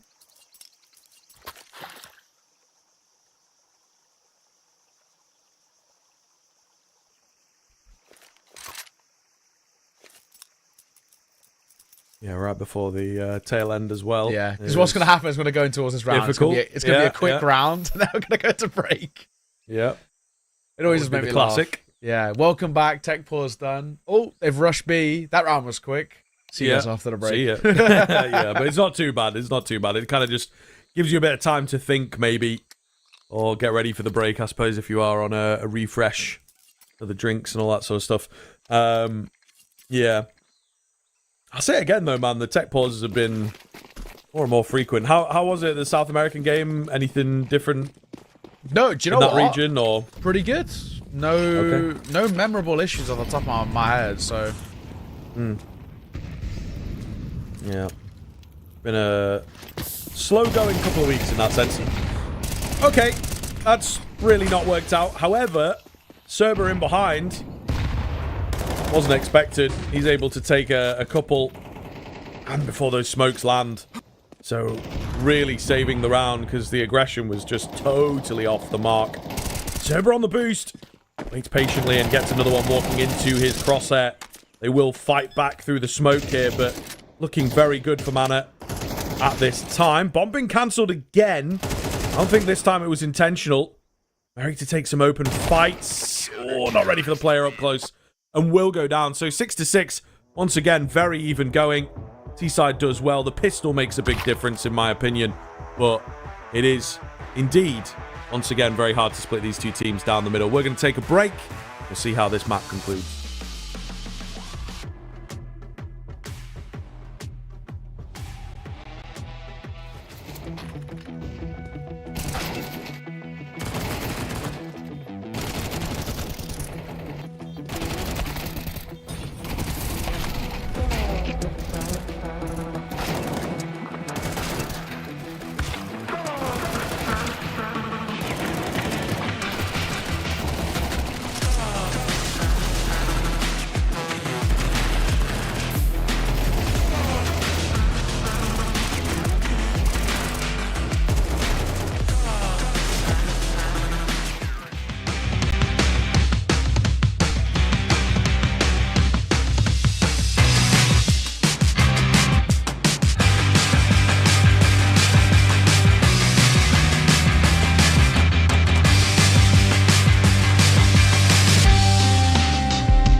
back in. Second half about to get underway, and there is nothing between these two sides. It is tied square and really difficult to predict once again, as kind of Dust 2 felt, to be perfectly honest, Griff. It was, again, a map in which was very, very even, very back and forth, no real momentum being taken, and really hard to call. And I wonder whether the second half will be more of the same, or more like Dust 2, where TNC ended up running away with it. Yeah, this is a fair question. I mean, trying to replicate that and recreate it, I think, is going to be very difficult. So, yeah, TNC maybe needing a little more. As I mentioned right at the death, the pistol gets in there as a real outlier, and the way that I think Mana keep this one close. So it could, if the pistol goes against them here, certainly could get very one-sided. I don't know. There are no pushovers on this map, though. And again, I think just a T side might suit them a bit better, being able to control the game as they want. It's aggression from the CTs. They're not letting up. They're not giving them any space, but they have lost the first nearly a second as well. Surely not looking good. Mary just throws himself in there. Damn. I don't know about that. I feel like, you know, maybe you play for the safer move. While all this has been going on, there's been a scale up towards A. Kaylee's in a great spot. So I honestly think this might be over before it ever gets started. They're looking to play it super safe as well and just use Kaylee's information to pivot back towards A. Oh, got to find both of these if you're going to do that. Tougher on the pistol than it is with the rifle, of course. Army will be the last one left. And not for much longer. Wow, already the one casualty. That is a really, really clean round coming through there. Bit of a statement, in all honesty, from Mana. And of course, now an opportunity for them to start scaling quite nicely. I mean, not really much to say, to be perfectly honest, in terms of kind of positives of TNC. They get overrun. They're over fighting as well. Something we kind of spoken about with this side is like, in map number 1, they were really good at kind of trading off the back of each other and playing off each other well. None of that here. 1-for-1 trade of a dive in towards mid. All 5 send their way through. 1-for-1 in that spot's not bad.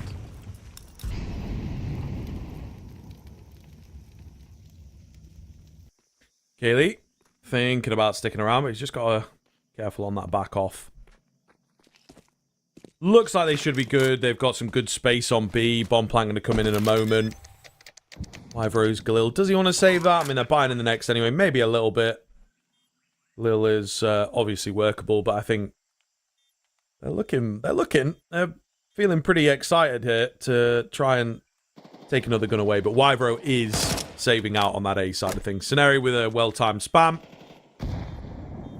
Sees them off and should be sure of no shenanigans here. Mac 10 for some money making. Got to be careful. Yeah, takes that dink there. So there's some kills, but nothing to really worry about, of course. For Mana, going to move up to 8. It's just that early rifle round. Quite like it from TNC to really, really try and catch them. That's it. Galil is saved. And Markosh will save himself. With that being said, 2-round buffer. You're going to a tech pause. You can hope only a brief one.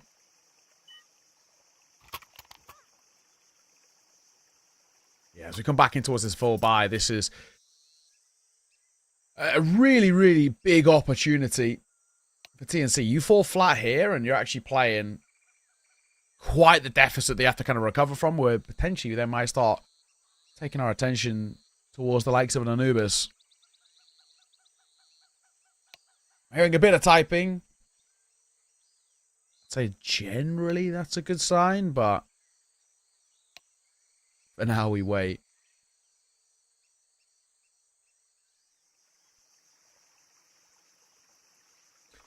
Yeah, it does feel, again, a couple of issues kind of plaguing. I don't know. It's definitely since we've had like the whole camera conversation added in and whatnot that it seems to have stepped up. So I think most of it is just down to like a little bit of an admin stepping in, being like, yo, sort that, sort this. Yeah, this camera's not good. Fix it. Well, because I reckon like a lot of them don't have great setups for it. You know, very fly-by-wire kind of thing. So if it gets knocked or whatever, they're just not paying attention to bringing it back into the right framing. So I can definitely see that being a bit of a problem. But short-lived, you know. Make sure it works. And we are certainly back into the action. Big round on the cards here. TNC got to stay hot on the heels. Got to be winning this one. And just answering, or rather leaving the question unanswered for Mana as to whether they're going to be competitive in this T-half or not. Need damage traded back and forth. Not a bad start for either side. But wait. Expecting a dive to come through. I don't think for now he'll be giving anything. I say that. There's a temptation by Nami, and he's actually double stacking up now with Mary. Worth keeping an eye on. That could be a bit awkward if Seb wants to continue moving his way forward.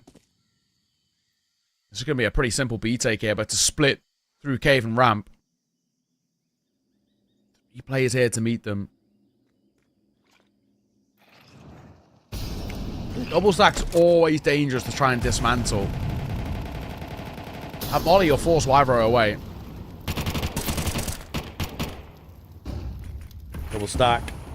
Pretty hard to get through here. Full-time smoke over there as well. Wyvro does get one. It's not quite strong enough. Meanwhile, decent timing from Adrian to get around, and the damage done is monumental. One plank going to come in. Even, yeah, on the slightly off spam, you feel like he might have been able to just get a stray bullet onto a toe or something. Yeah. But not quite the case. He gives the space hit. So we'll get into the post. Markosh, quick reactions. Absolutely needed that. Amar was trying to play an off angle to net a key frag. Not going to happen. Bledard on 13 HP. Has to find this. Tap on the bomb. Taking it slow. That's about all he can do. And he does find the head. Not a lot of time left. And back turned. Oh, man. Risky. Very risky indeed. And the headshot lands. Bledard gets it done. They will be kicking themselves, man. He was so low. There was a nade to speak of. Does not make an appearance. Just get it chucked down the ramp. Once you maybe know he's there, and he certainly would have been a goner, at least giving you more space. To nearly get that defuse in. It needed to be an exact headshot, to be fair. Very, very close. But he gets it.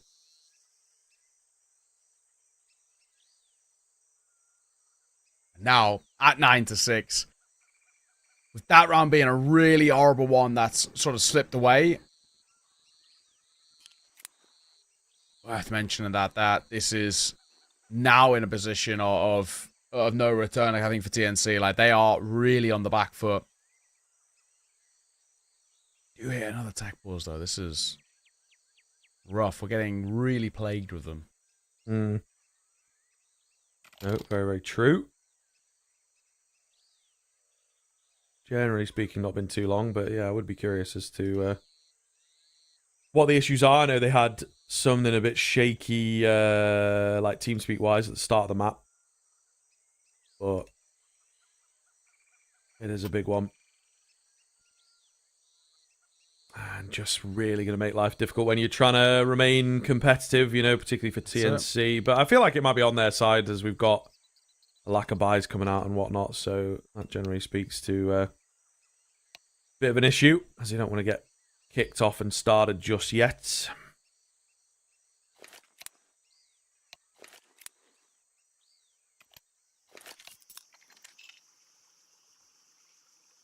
Well, so about to get back underway, which is always good to see. 9-6. Force is going to come through from TNC. Slightly do or die in a spot like this. Like, if you get to 10 here for Mana, for my money, I'd be assuming this is going to be conversation shifting towards that third map. You break the econ of the CT side, you're so far ahead at that point. Like, surely that's the case.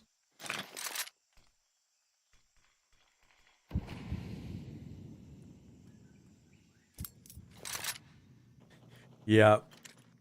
Gamble, to say the least.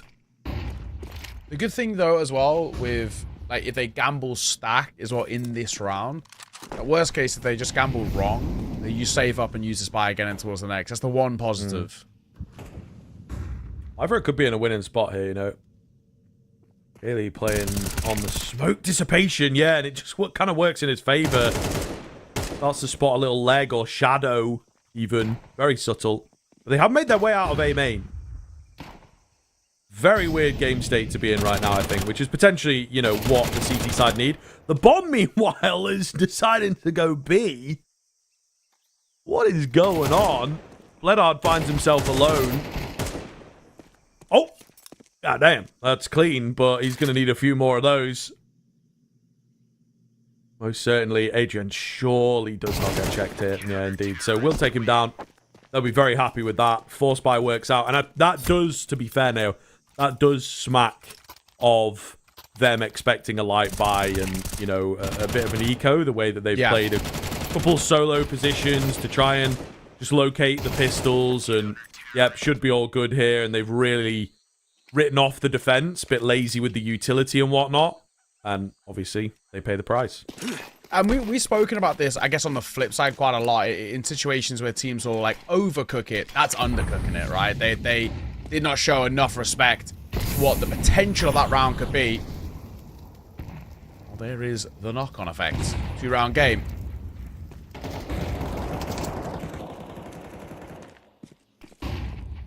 Do worry that this could scale quite nicely. Nami 4-1, but Kelly with a trade. Markosh needed to find that, and it's very labored. It is. It is. Man advantage for Mana. Adrian could get caught here if he's not careful. Does go down. As Wyvro will try and pick up the pieces towards B. Mary with the spam out, but nothing landing here. They'll look to split up. Play a shakier defense, but yeah, looking very, very good for Mana if they play their cards correctly.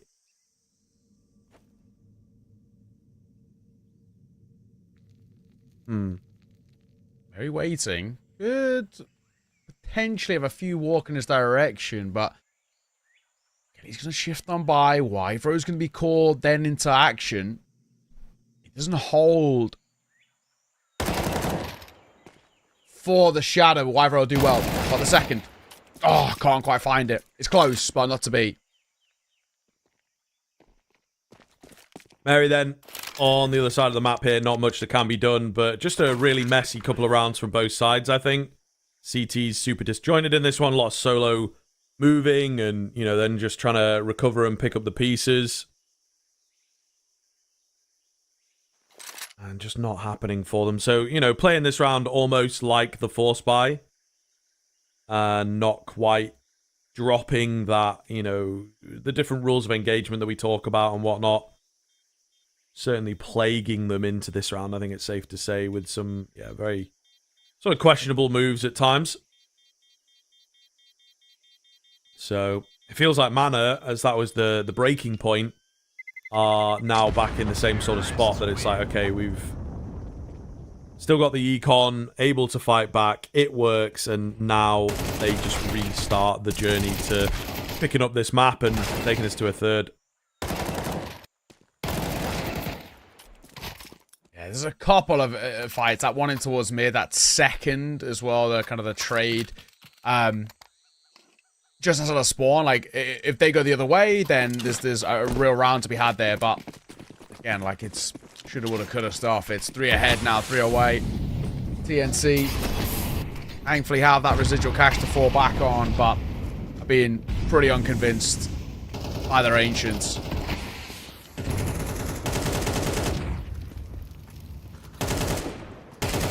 And just walking over them here. Amar, so clean. It's so quick, isn't it, as well? I mean, it's just fallen apart. I think the CT side... They're checked out. Yeah, a little bit. A little bit. All these tech pauses maybe after losing, you know, a key round here or there. Just lets the tilt set in. And it can be difficult to shake that off. Thereafter, this last player. Round 1. Can Wyvro survive? Not looking likely as they start to surround him now. Surely going to go down momentarily. That's one. Actually, no, he does that too. That might increase his odds pretty substantially, to be honest, because they really did not expect him on that angle. Will eventually fall. Just too many to fight off.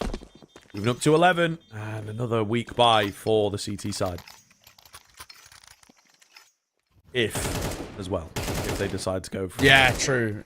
I feel like, you know, again, a lot of teams these days, they just force buy out kind of the rest of the half or the rest of the map at this sort of state.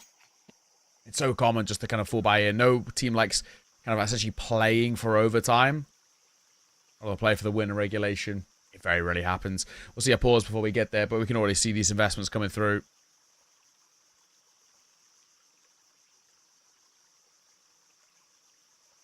That being said, time drastically running out, and if we're being frank, it probably already has run out. It's just simply been not good enough, and I do question the choice of map as well. We know there's like decent reps for this Mana side. I felt like there was other ways you could have maybe lent to punish, and it's been anything but punishing. They've cruised, and I think especially since that first half was even, we know that there's a Mana side that are always going to bring great stuff in their T side because that's inherently how the region is. As they've come in towards the T side, they have just walked all over them. That previous round was quite a good showing of it. Amal looks tempted to go there, even despite the Molotov. He'll wait for it to extinguish, and then they feel like he's going to fly up, and they come. Seneri. First contact. Swing and a find. Excellent work by him. Yeah, really good stuff. He's had a much better map here, of course. Especially as it continues moving in the favor of Mana, I suppose. Going to be easier to lead from the front. Still pretty ready for the hit. Bomb's a bit late.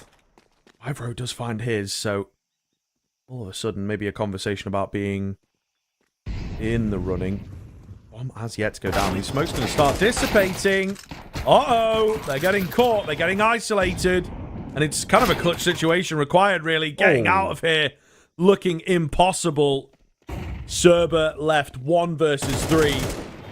Will get the first. They know about him now. Molotov comes in, trying to pressure. He will get a bit close to another kill, but unfortunately not going to happen. And another kooky buy going the way of TNC. The issue is that you can't like rely on these rounds. Like they're not something you can build upon. They're not consistent, but still are nice to get. Alleviate some of the pressure of what is a still quite horrible spot that they're in. Good to get them. They're not replicable. That's always the kind of the caveat that we kind of make with situations like this. Like it's also pretty damning that we're finding success on these low, kind of awkward half buys or forced buys, but then when we do have full guns and we do have all the trimmings, we can't do anything with it, and we're getting run over. Why are we so different between the two? Bring that level of confidence into a full gun round where you're happy to kind of take a lot of the onus, a lot of the space, and really make it uncomfortable to set up a post spawn. Like, that's where you're going to thrive. So again, it feels like the second you get the guns out, they shell up on the sides. I want to see the side getting proactive. We've just seen rounds where it's successful doing exactly that. Ooh. Really, not quite. That's a bit of aggression. Flash is not super effective, but gives the confidence to take that swing, and that's going to lock them out. Their lane control was loose, to say the least. And a good read here from TNC that there is a pivot back towards A. Seneri is, you know, ahead. Did they just spot him there? They know about the potential of an A hit and a lovely little two-man in the donut.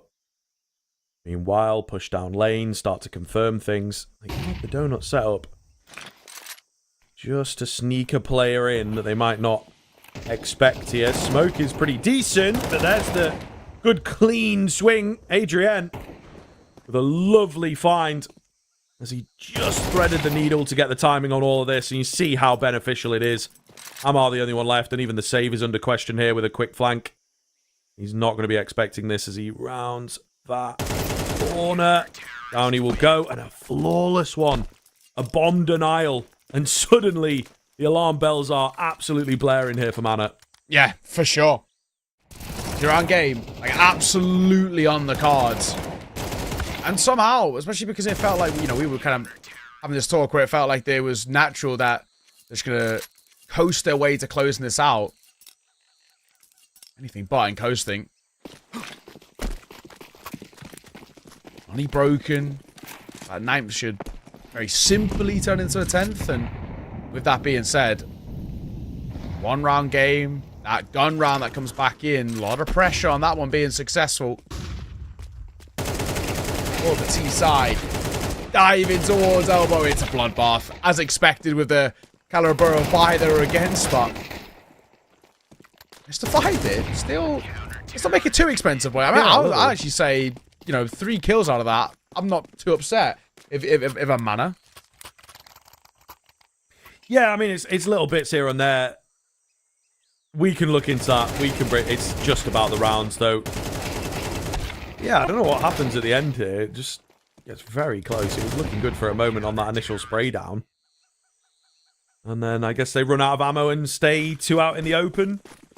Easy fights for the Glocks.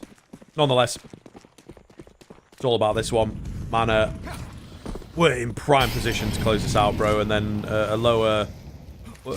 still a force buy, but like, we might have questioned it. It might have been a 50-50. You kind of have to do it. It's really saved them. Army with the find on the spam. Been waiting for that one, hasn't he? Absolutely beautiful. Orp does get punished, though, above the smoke. Fighting off a bit too much. This is a messy, messy round so far. And in all of the chaos, look at where Kaylee is on the flank towards B. I think he's just heard a footstep there from A, so he knows what's up. They might have seen him on the way in, though. No. He will go down. I think potentially a shadow. Now. This is weird. This is a very weird look all of a sudden. Because of the way he's rotating in. They know where they want to go. Bomb will go down, and as you can see, they're ready. And there's 2 versus 3. And now that Molly's gone as well. Chance flash over. Smoke to come down, Molly as well. They're dumping the whole kitchen sink on this. They'll try and force Bledard out, which they do. The last man spotted. Oh, Amar! He's going to get all 3. Are you kidding me? What a way to get the round. A quad kill for him.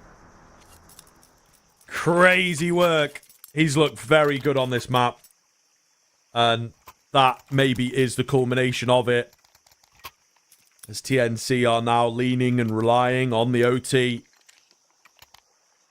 2 rounds in a row going to be required. I mean, they've been on a very steep hill thus far, but losing out some pretty egregious rounds, it is safe to say. Could potentially have been like a 12-10 in their favor, if not for that. 8 damage is decent to kick it off. Mana look to continue the pace in this round. They actually have some weaker weapons in play. Only 2 AKs to speak of is kind of wild after winning that previous, but just the way that the econ has broken down here, so might question that ever so slightly. Could come into play later on in the round where a 1-tap could have saved the day. Markosh, meanwhile, has an AWP that is just completely unexpected. Yeah. Mary. Behind the smoke. Mary will a little bit of damage from the HE. I was expecting a flank, which won't come at the moment. There's a deep red room player. Agent is here to catch the flank, or I guess to rotate more than anything. And there it is. There's one for him. Another's crossing. He spotted that as the bomb. They will, quote-unquote, get a bomb plant. Yeah, they will, because they just rush straight into it. But holding on to the A-bomb site is the next challenge. Quick trade. Markosh on the AWP. Is able to land it second time of asking. Mana not able to get going here. Bomb plant potentially could save them. to be honest. But even then, it's not going to be a nice look in this next round. And TNC just pick it right back up. You know, really does beg the question. That clutch goes their way, and all of a sudden, the map is under question. But not the universe in which we live. But this looks very clean, and a lot of open angles from Mana. Not a lot of utility, and it makes it so easy to just clean them up. Yeah, even with the bomb plant, bro, this is stinky, as we say. Yeah, it really isn't. Like, it's going to be a very funky financial spot. I do wonder as well what kind of round you call with this when you have a little bit less to work with. The likes of your Tech 9s, your Mac 10s. Do you actually just call kind of a brazen rush?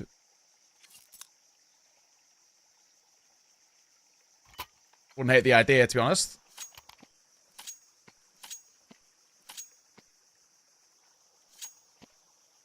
Bit of time to discuss, though, before we can get underway. This should be this map going to OT, but I've seen so many rounds against Bias at this fall by the wayside because they just don't expect the pace. As long as TNC are aware, right, they've got the util to work with, get those mollies down nice and early, make sure that they can't just be completely rushed, and they should be fine. Army going wild here with some support, but they've pulled out the aggression. They've not done it an awful lot in the early stage of the round like that. You know, totally relentless. Spotting no one there. Smoke goes down in A main. Banger read. Absolutely banger read from TNC to come through. And it sets them up in very good stead. Mana are not thwarted, but they don't have a lot, they feel, to retake the B lane control. Just have to be so ready for the A play now. Kind of crazy. Kind of crazy. Very telegraphed it. They got all the utility. Oh, the catch for Adrian isn't there. The flames do indeed throw him off. The flashes are good, but Wybro on the M4 is able to stand strong, and he's dragged them into overtime. That was really skin of the teeth stuff. He was halfway blind. Somehow doesn't go down. Somehow finds that second in particular. Cerber left, 1 versus 3. Would be a wild thing. Not going to happen. And we go again now. We go again. Still some life left in this game. Still very difficult to predict as well, because now at the Great Reset, what's the confidence going to be like? I'd be pretty annoyed letting that one slip away for nothing. If I'm Mana, that lead, that is. That final round, we can kind of give the bit of the caveat, just in the sense of course, that buy that we were discussing.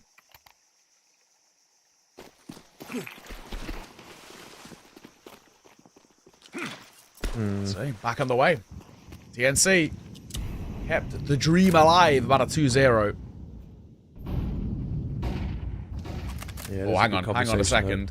Wait, yeah, is he going to overlook this? No. Well, he might overlook the second center. He doesn't. Good work. AK makes a difference, bro. AK really makes a difference. The old dink for dink. But Amar way further forward than they would expect here. Staying cool. Lovely finds. Yeah, is that money going to affect things for Mana? It would seem so. Okay. Amar feeling good. He loves a bit of energy at the end of the round. Tossing a flash there for the sake of it. Lost $200 in overtime, I suppose. Especially after you win the first round. Should be fine. But, a little comical. Mana, though, looking to bounce back here. Put themselves in a really good position after this T-side. And, yeah, I just think the scariness and the risk of the, the money and all that on the T-side, especially, is just going to soften them ever so slightly. So, we'll see. TNC, new lease on the CT side. Lots of aggression towards the tail end of regulation and into the OT. Beautiful contact flash. I feel good about the A hits, man. See why they're starting to really look effective. Yeah. Can't blame them. Bomb will go down. Adrian going to get caught as well. It's Wybro gives them a bit of a chance, but he'll get caught in transition, and it was all on Mary there, and he can't make it stick. 2 for 2 to start off this T side by Mana.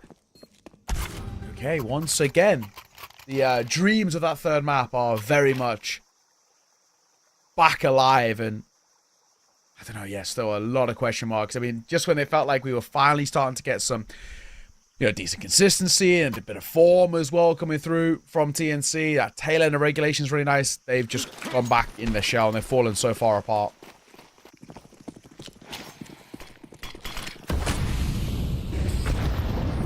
Yeah, let's see, man.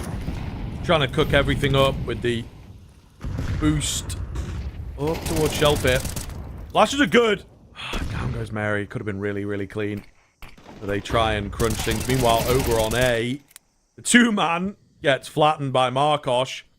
They do this a lot on the Mana side. Half the team goes one way, and then as they're getting attacked or getting aggressive, the other half of the team goes aggressive on the other bomb site. Yeah. It's a little cheesy, little predictable. That are going to get taken down. Straight scrap in that round. Very, very fight heavy, but it will go the way of TNC. So they soften the blow. They just don't have the lead here. Yeah, unfortunately, the spot that we've been for TNC, I don't know. With how those initial 2 rounds went, I'm just not expecting a lot. It fell so flat. I will say there was pockets of brilliance on the T side, but also as well in the same vein, kind of like a while ago now, so who knows what to expect. But I don't know, for TNC, that it's a really damning opening 2. Yes, they get that final one, so it's not the worst thing in the world. If they can get a 14th here to tie it back up, reset things a little bit, maybe you can start to believe, but I'm not super convinced, and it doesn't look like TNC are super convinced either. It's a slow walk towards A after failed mid-control.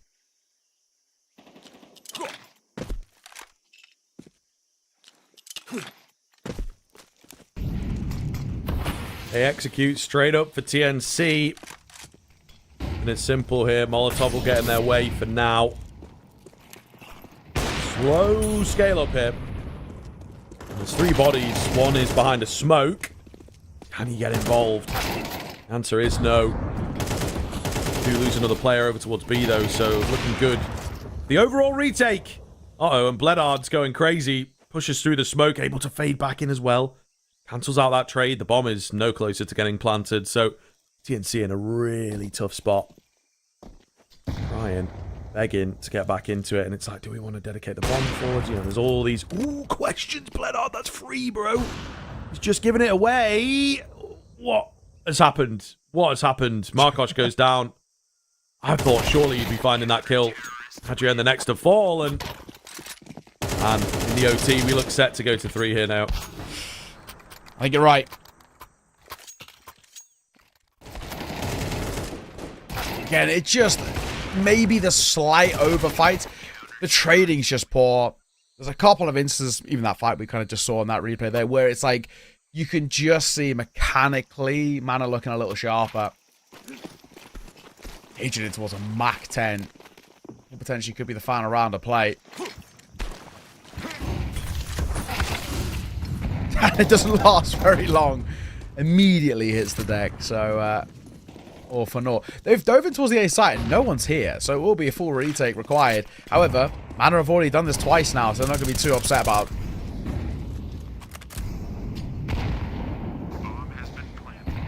One goes down. A lot more space to work with this time around. Yeah. The CTs are a bit further back. Re-smokes, super valuable. 2 to come in from Donut? I mean, they're waiting for the smoke to go down a little, I'm sure. Orb gets boosted up and does spot something here. Well, with a good trade, they go flying in. They just feel like they don't have enough time. And they're able to hold the line nicely. Bledard dealt with. Yeah, Mana feeling like they had to do something. That re-smoke at CT was just devastating for their whole flow. And they will lose out on that 5-on-4. So a big find from TNC. Start to threaten another overtime hit. Yeah, I really thought they'd be checked out, but they go for... Well, it's ultimately like quite a simple call, but it's one that works quite nicely. You just dive in towards the A site, and Mana's attention was all drawn over towards mid and elbow. They had 3 different players playing through there. 2 in through mid, 1 playing up through shelf. And yeah, attention just completely drawn away. With that being said,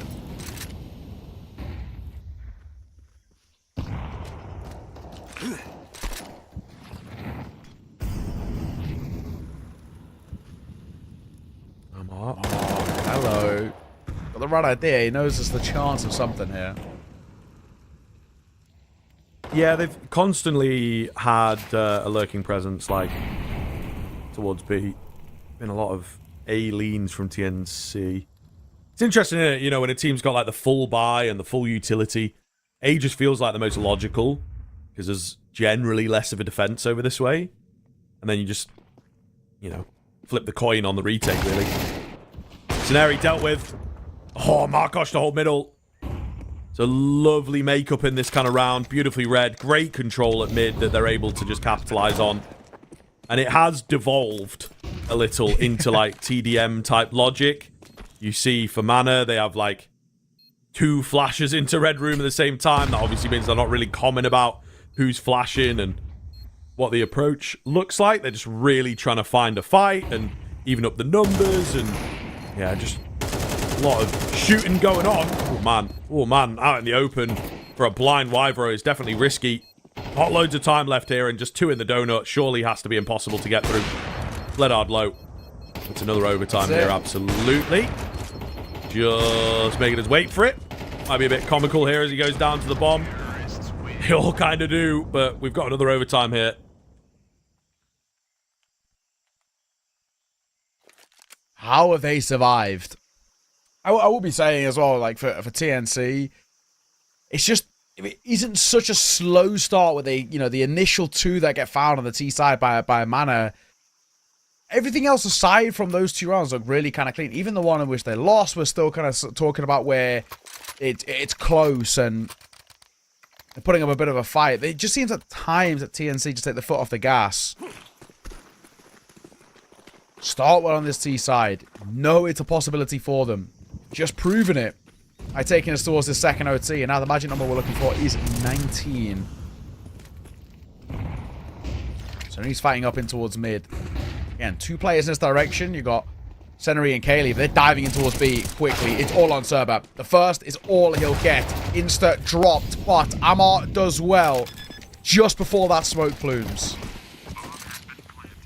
Yeah, all the, like, timing and sense of it's gone out the window. It really is just coming down to the fragging. Who's got the better aim? This is how it goes as you get deep into the OTs, of course. The strat book empties. There he finds himself all alone. Oh, man. That is rough. That absolutely should have been a kill. You know, maybe even if he played it patiently, he could have had a couple more, but I don't even think he landed, like, a single bullet there. Oh, that's tough to watch. You see, like, the fatigue and frustration. Yeah. Even though you have pulled it to another overtime, it's really setting in for a few of these players. Yeah, like, well, the first 4 aim duels are not great, and then that 5th one is just comical. Like, the first 4, they're like, okay, crosshair's a little off. At another time, it feels like you can maybe win that one out, but that final one was rough. You just a bit of panic setting in. I think, like you said, a bit of fatigue.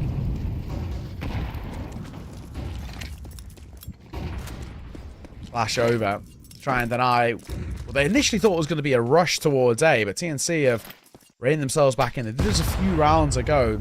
Look at that. What, tail end of regulation. Initial util out towards A for the execute, it feels pretty good. Smoke towards Donut, smoke towards CT, but then they don't even commit to it. And actually, now what they're doing is they're double pumping it.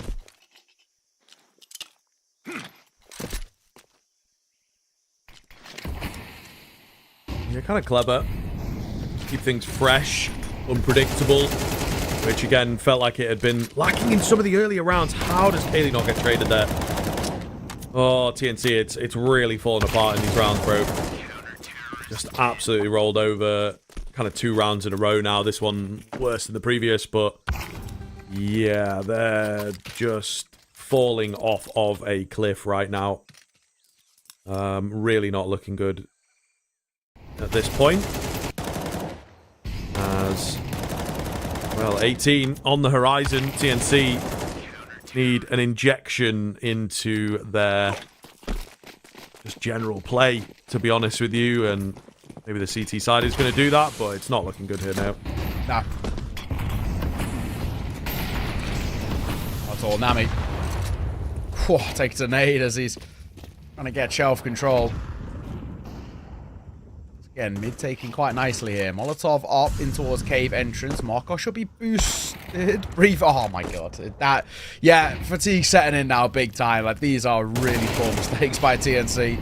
They've got us this far, and now they're falling apart. Kaylee, for 2 from him. This is about to be a flawless CT half. Certainly looking that way. And I don't know, it just feels like TNC are a little done in the backs of their minds. You know, they have the potential of that third map. I just want to get off of Ancient, right? It's sort of how this feels, and I think sometimes it can get the better of players trying to fight that instinct. But we'll see. We'll see. Like I say, maybe that fresh injection, but like the 3 in the row comeback. You know, can't lose a single round, can't make any mistakes deep into the game. The double overtime is just highly unlikely. They've put in so much work to get here, and I just don't know how much they have left in the tank if it's not emptied already by the looks of things. Yeah. Yeah, you're right. 3 in a row. I don't believe.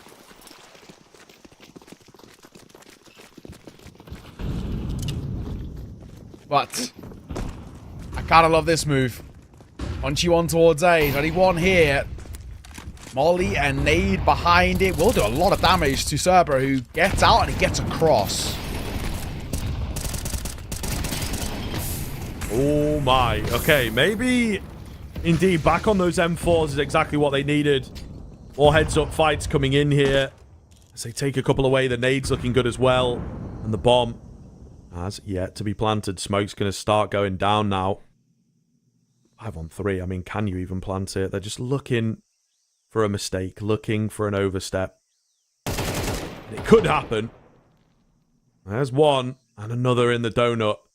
Kaylee's still not getting that bomb down. I don't think he's going to be expecting 2 more players from here. Big question about the timing. They're thinking, but again, just don't peek in until you hear that bomb being tapped in.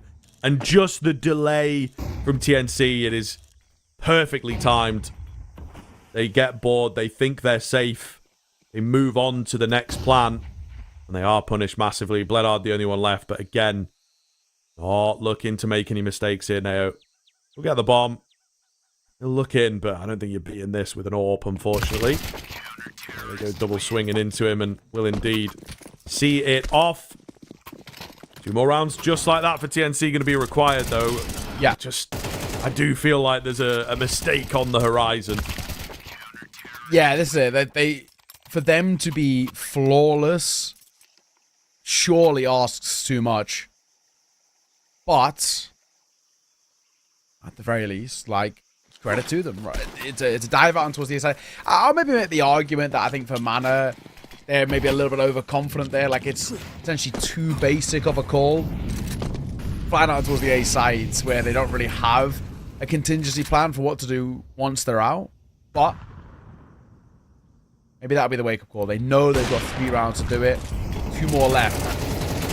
Pyro had a chance, can't. It's Cerber. We'll open up proceedings, but Adrian gonna find 2 is huge, and Mary makes a move down ramp for one of his own, but quickly traded, so it's back into a 2 versus 3. Bomb's not spotted yet, but it is in the direction of that B side. Haley does get a clean little spray down there. And they will start rotating over halfway, bit unsure. As they have not seen that bomb like you mentioned. Oh, Kaylee gives himself away in the donut. They're, yeah, sniffing this one out quite well. That surely the bomb would have joined him by now. Surely there would be a double swing or an attempt to the plant. But he hasn't moved, and that makes him feel like a lurking presence. And they read this really, really well. They're so ready now. Doesn't necessarily mean that they are going to win it out, though. Adrian having a look. The contact up the ramp is spotted. Army peeks in. Sees one. This bomb does make a lot of noise. He's ahead of the main movement. And they just line up nicely. They chase for that scene player. And that's exactly what they wanted. No way we're going triple OT, right? Surely. I think maybe we are going triple OT. Yeah, I don't TNC, they're just staying alive. We both said it now. Yeah. So, you know. Passed it, cursed it. Yeah, but it evens itself out. You went one way, I went the other way. Yeah, so yeah. Still up in the air. In the hands of the gods. That is how it works. As they say. Yeah, That's what they be telling me. Yeah. But, see, I really thought that, you know, especially for Mana, like, they would just have their comfort on the T side. Like, they're a side I like to get kind of control the tempo a little bit. And obviously, you know, just naturally are a puggy team. But TNC have been doing a very good job at reading into them. Markosh, I don't love this left IP. Oh, and he's very lucky to get away with his life intact, but also kind of unlucky not to get the kill there. It looked like he was on. It's true.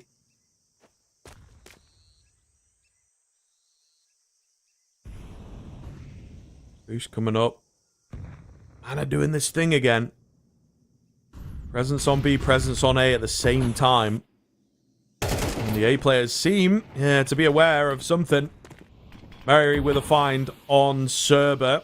Wyvro could get caught. Just manages to find the kill as the 5-on-3 coming in. Bomb no closer to the site here. Markosh does go. Actually, no, it's Adrian who finds it, but either way, it's not. They're just walking straight into the crosshairs and getting folded. Mana the ones showing their fatigue on the T side. And we will be into yet another overtime. So we'll see. It is very difficult to split these two teams as the extensions come in, as all that cash comes into play. And yeah, incredibly curious to see which team starts to capitulate first. It feels like they both just had a fair degree of it. It's kind of a game of kind of who can make more, or I guess more or less mistakes. Does that make sense? Like, it's so scrappy. There was no way we could go flawless as well for TNC, and well, they proved me wrong. I don't know what to expect. We do have a tech pause, unfortunately, though, before we get this back underway.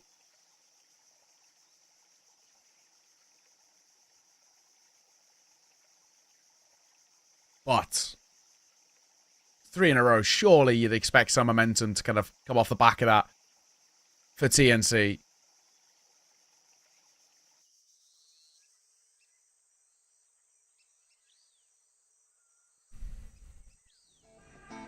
Yeah, I mean, I am not necessarily calling anything in this game anymore, to be honest with you. Yeah, no, it makes sense. Very unpredictable.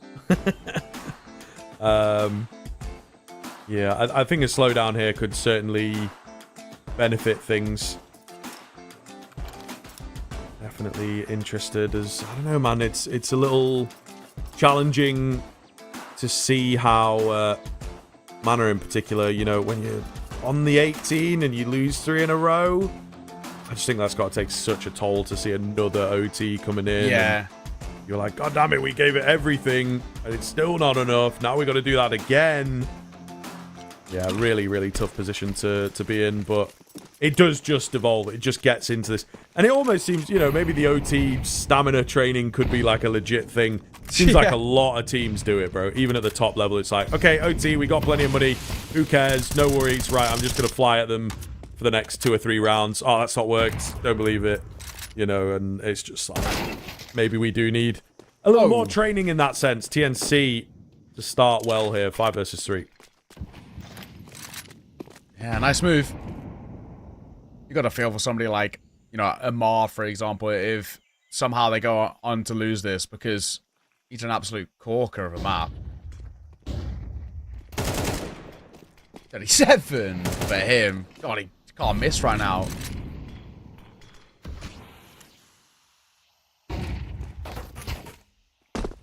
Ooh. Little tag. Tap on the bomb. Markosh up close. If he was on an M4, he probably goes flying in and actually gives them the kill that they wanted. This tapping away, this forcing of errors is not really happening for Mana. Ollie comes in, stops the plant once again. They're just so out in the open, really ready, you know, firing squads on both sides, but the ascendancy is there for TNC, and they get it done. Mana just not able to make that work at all. Maybe the post plan being forced was the way to go, but yeah, the shots that they were looking for, they came, just couldn't land them. Yeah.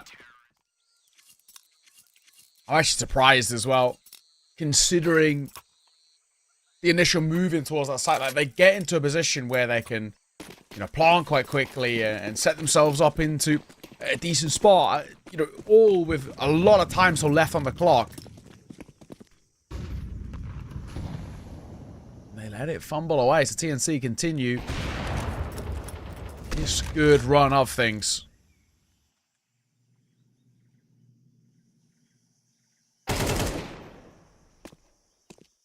Snary catches some aggression. TNC maybe taking matters into their own hands a bit too much, as they've not really slowed down since the streak of 4 now on this CT side. You know, really, really relentless on the aggression. Markosh goes down.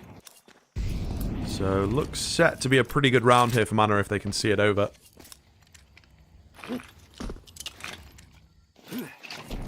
See. Oh. Seconds.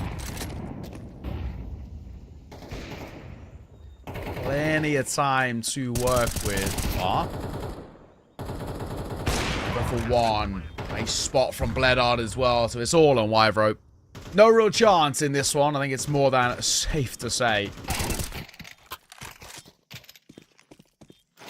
Constellation kills is about as good as it will be, but it will be a tied game once again between these two, and still nothing separates them. Still impossible to predict.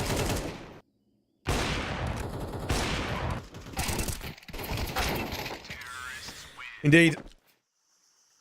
Key round on the way, just to get that little bit of a lead moving into the second half of this one.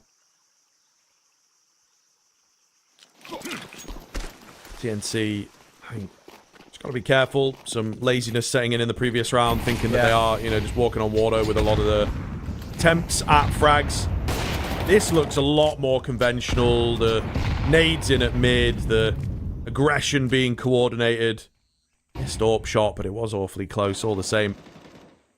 Starts off well. CTs get the mid control that they are after. And the lane control as well. What are they going to do with this from here? Army nearly caught. Big find from Mary.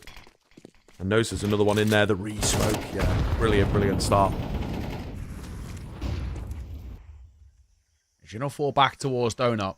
It's a huge find as well to get Amar of all people down nice and early. Oh gosh. Yeah, that smoke could be pivotal. And he is. Mary will see off the last, and 20th on the board. 2 for 1 in that first half. Pretty good stuff from TNC. But as we kind of saw in towards the previous OTs, their T side has been asking for a little bit more, let's say. So, I don't know. Still very, very difficult to predict from a spot like this.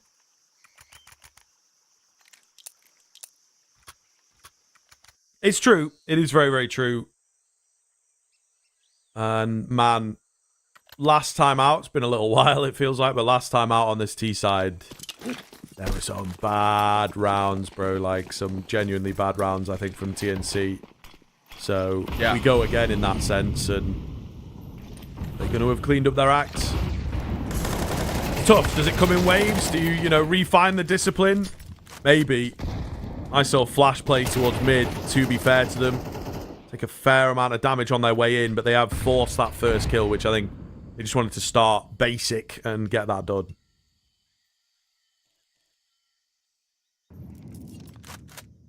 I'm off. Keeping eyes trained. 4 now on the potential of diving in towards cave, but for a spot like this, you surely just utilize numbers advantage. But you're meant to smoke off the front of cave there. Could be 2 runs out of ammo. Pulled out the Glock as well. He's so low, he'll fall to the flames, and the flank has been figured out by a missed shot. And a good timing on the smoke. Surely that should be it, but they are giving Bledard 1v1s. Yeah, just gotta respect it. Fully confirming where he is, so I suppose no more excuses. He doesn't have a kit here now. So, I mean, there might be one to retrieve on the site, you would assume, but does make a difference, does slow him down. He's got to make sure he recovers it. Fights keep coming in. He's onto the M4 now. There's just not enough time. And he will run back, turned into Mary.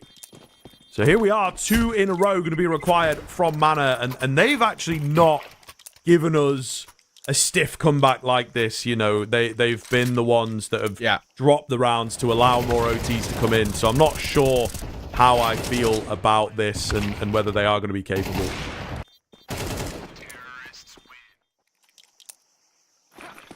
Yeah, don't know.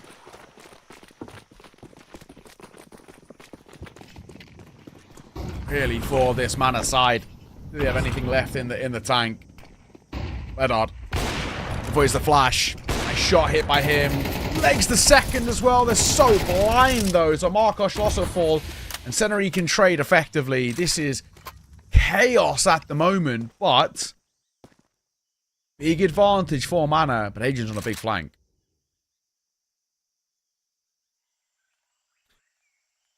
He is. But they seem somewhat aware. And the bomb might get cut off even if he does find success. Nearly the double. Not quite. Wyvro going to be left. 1 versus 3, and you know what it is somewhat. Oh, double, and the little fake out on the death cam has worked wonders. He runs forward, he goes in for the jump, and they both stopped in their tracks, turned around, he's going A. But he's faked them out, so he will get the reset of the round, of the game state here that he was looking for. Numbers punched in, nice wide open plant. Taking that risk, feeling confident in himself here. Haley low. Seneri nice and healthy. They'll come together, and they will look to trade off of one another. Wybro on the timings. Ooh, doesn't quite land it. Nade might finish off one. It doesn't. It's too late. He will try to wrap around. I think they're going to suss this out, though, surely. He goes early, and Seneri will take him. They weren't quite on the bomb just yet. Seneri sees it off, and a one-round shootout once again. Surely not another one. At this point, who knows? But surely not another overtime. It's been a while since we've had the quad OT and all the rest. But again, it's just been there's so much left to kind of ask when it comes towards this TNCT side.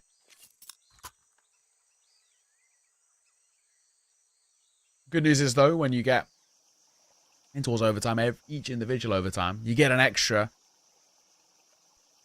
attack time out to work with.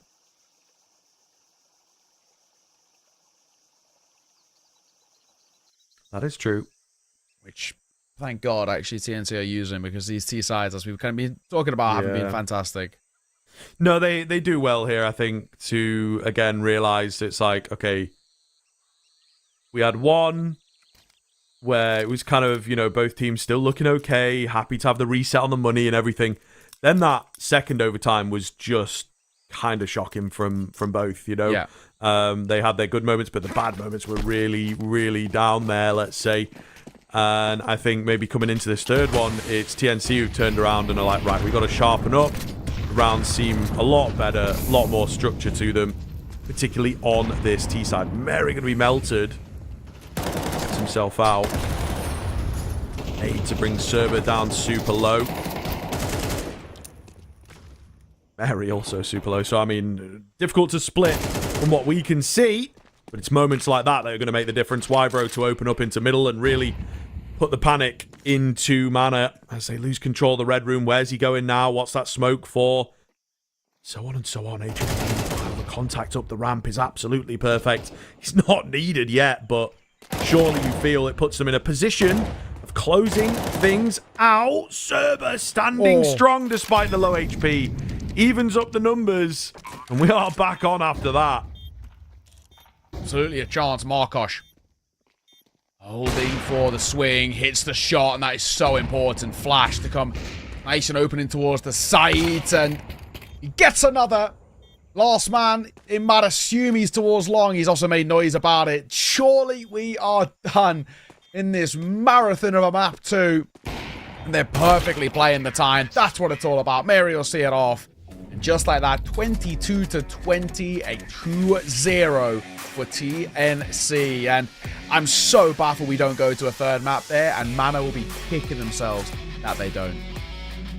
Yeah, absolutely. Absolutely. A really kind of great showing, I think, in the regulation, I would say, from TNC to pull it back. The overtime, like I say, a switch is flipped, I think.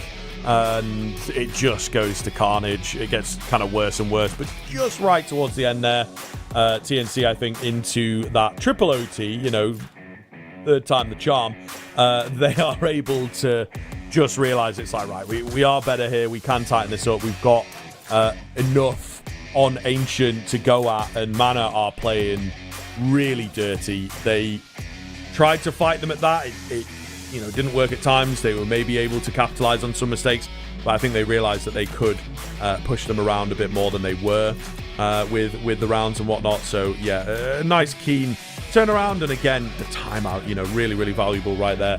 At the tail end, we've got the updated bracket for you guys. This, of course, was a lower bracket game. You would have put TNC and Mana, I think, in the running for some of the stronger teams on paper coming into this cup. I think with all the VRS madness that's been going on in all those lands, it's maybe not as stacked as they usually are. Not to take away, you know, from what we've just watched, I suppose. But yeah, we're missing a few of the Tier 2 stalwarts. So a team like TNC may well be able to, you know, keep moving and keep the threat at getting into that grand final. But unfortunately, Mana, we will be waving goodbye to them. Yeah, Elite Energy taking down Ent Academy. I'm just checking now as well. 13-0 on map 1. So, jeez, yikes. Man. What happened to the Ent Academy, bro? Yeah. They were doing all right in the upper bracket, and then the past couple of days, they've just crumbled. Yeah, rough day of it, that's for sure. But then it was a 13-11 map 2, but even still, like, that Elite Energy side do well. And that, of course, does mean that Mana and Ent Academy go out in 5th to 6th here, which is 1,250 in prize pool. You'll take it. You know, you're not going to say no to the extra cash, but they would have liked to have gone deeper in this tournament. With that being said, now things are being set up for these late stages. In that upper bracket, of course, you've got Johnny Speeds and Quentry, which has all the makings to be a really quite exciting game, to be honest. And now we get to see Elite Energy taking on TNC, which, you know, I didn't know anything about TNC, and I was pleasantly surprised there. I don't know anything about Elite Energy at all. I've casted him once when he was on Nuclear Tigers, and that was a while ago. So, don't know anything about that side. So that should be kind of interesting. Realistically, regardless of who loses in the upper bracket final, for me, one of Johnny Speeds or Quentry will win this cup. And we'll have to see who it is. But for now, we are done with EU. Thank you very much for joining myself and Scrib and the production team here. There's plenty more Counter-Strike throughout the evening, South America and North America. And if you enjoy our voices, South America's up next. We're going to be there. So stick around. We'll see you guys in a little bit. Thanks for joining us.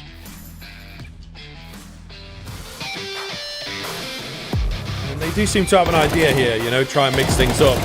Aggression, super effective. Wybro, it's not quite able to find the line up. It's not quite together enough to burst off the back of it. For a back box, Cerber for a second as well. All crumbling. He's low as well, but he's on for all 5. Ami, nice spot. Smoke's come in at a good time here as well. They come. Nade will find the first. They might overlook so, but they don't. They know there's another backside because it was Senary's nade that found the kill. TNC remaining cool. They will try and give it a go. Harry maybe has to get in there and stop this from happening, and he will. Very well played from TNC, actually, to just keep it. It is. Amar able to find one on the Mac 10, of course, on the double entry. Reload coming in. He gets it off just in time. 4K from the Mac. What is this? What is the state of this? They've got false info, though. Slow going couple of weeks in that sense. Okay, that's really not worked out. However, they'll try and force Bledard out, which they do. The last man spotted. Oh, Amar! He's going to get all three. Are you kidding me? What? Adrian isn't there. The Flames do indeed throw him off. The flashes are good, but Wybro on the M4 is able to stand strong of the main movement. They just line up nicely. They chase for that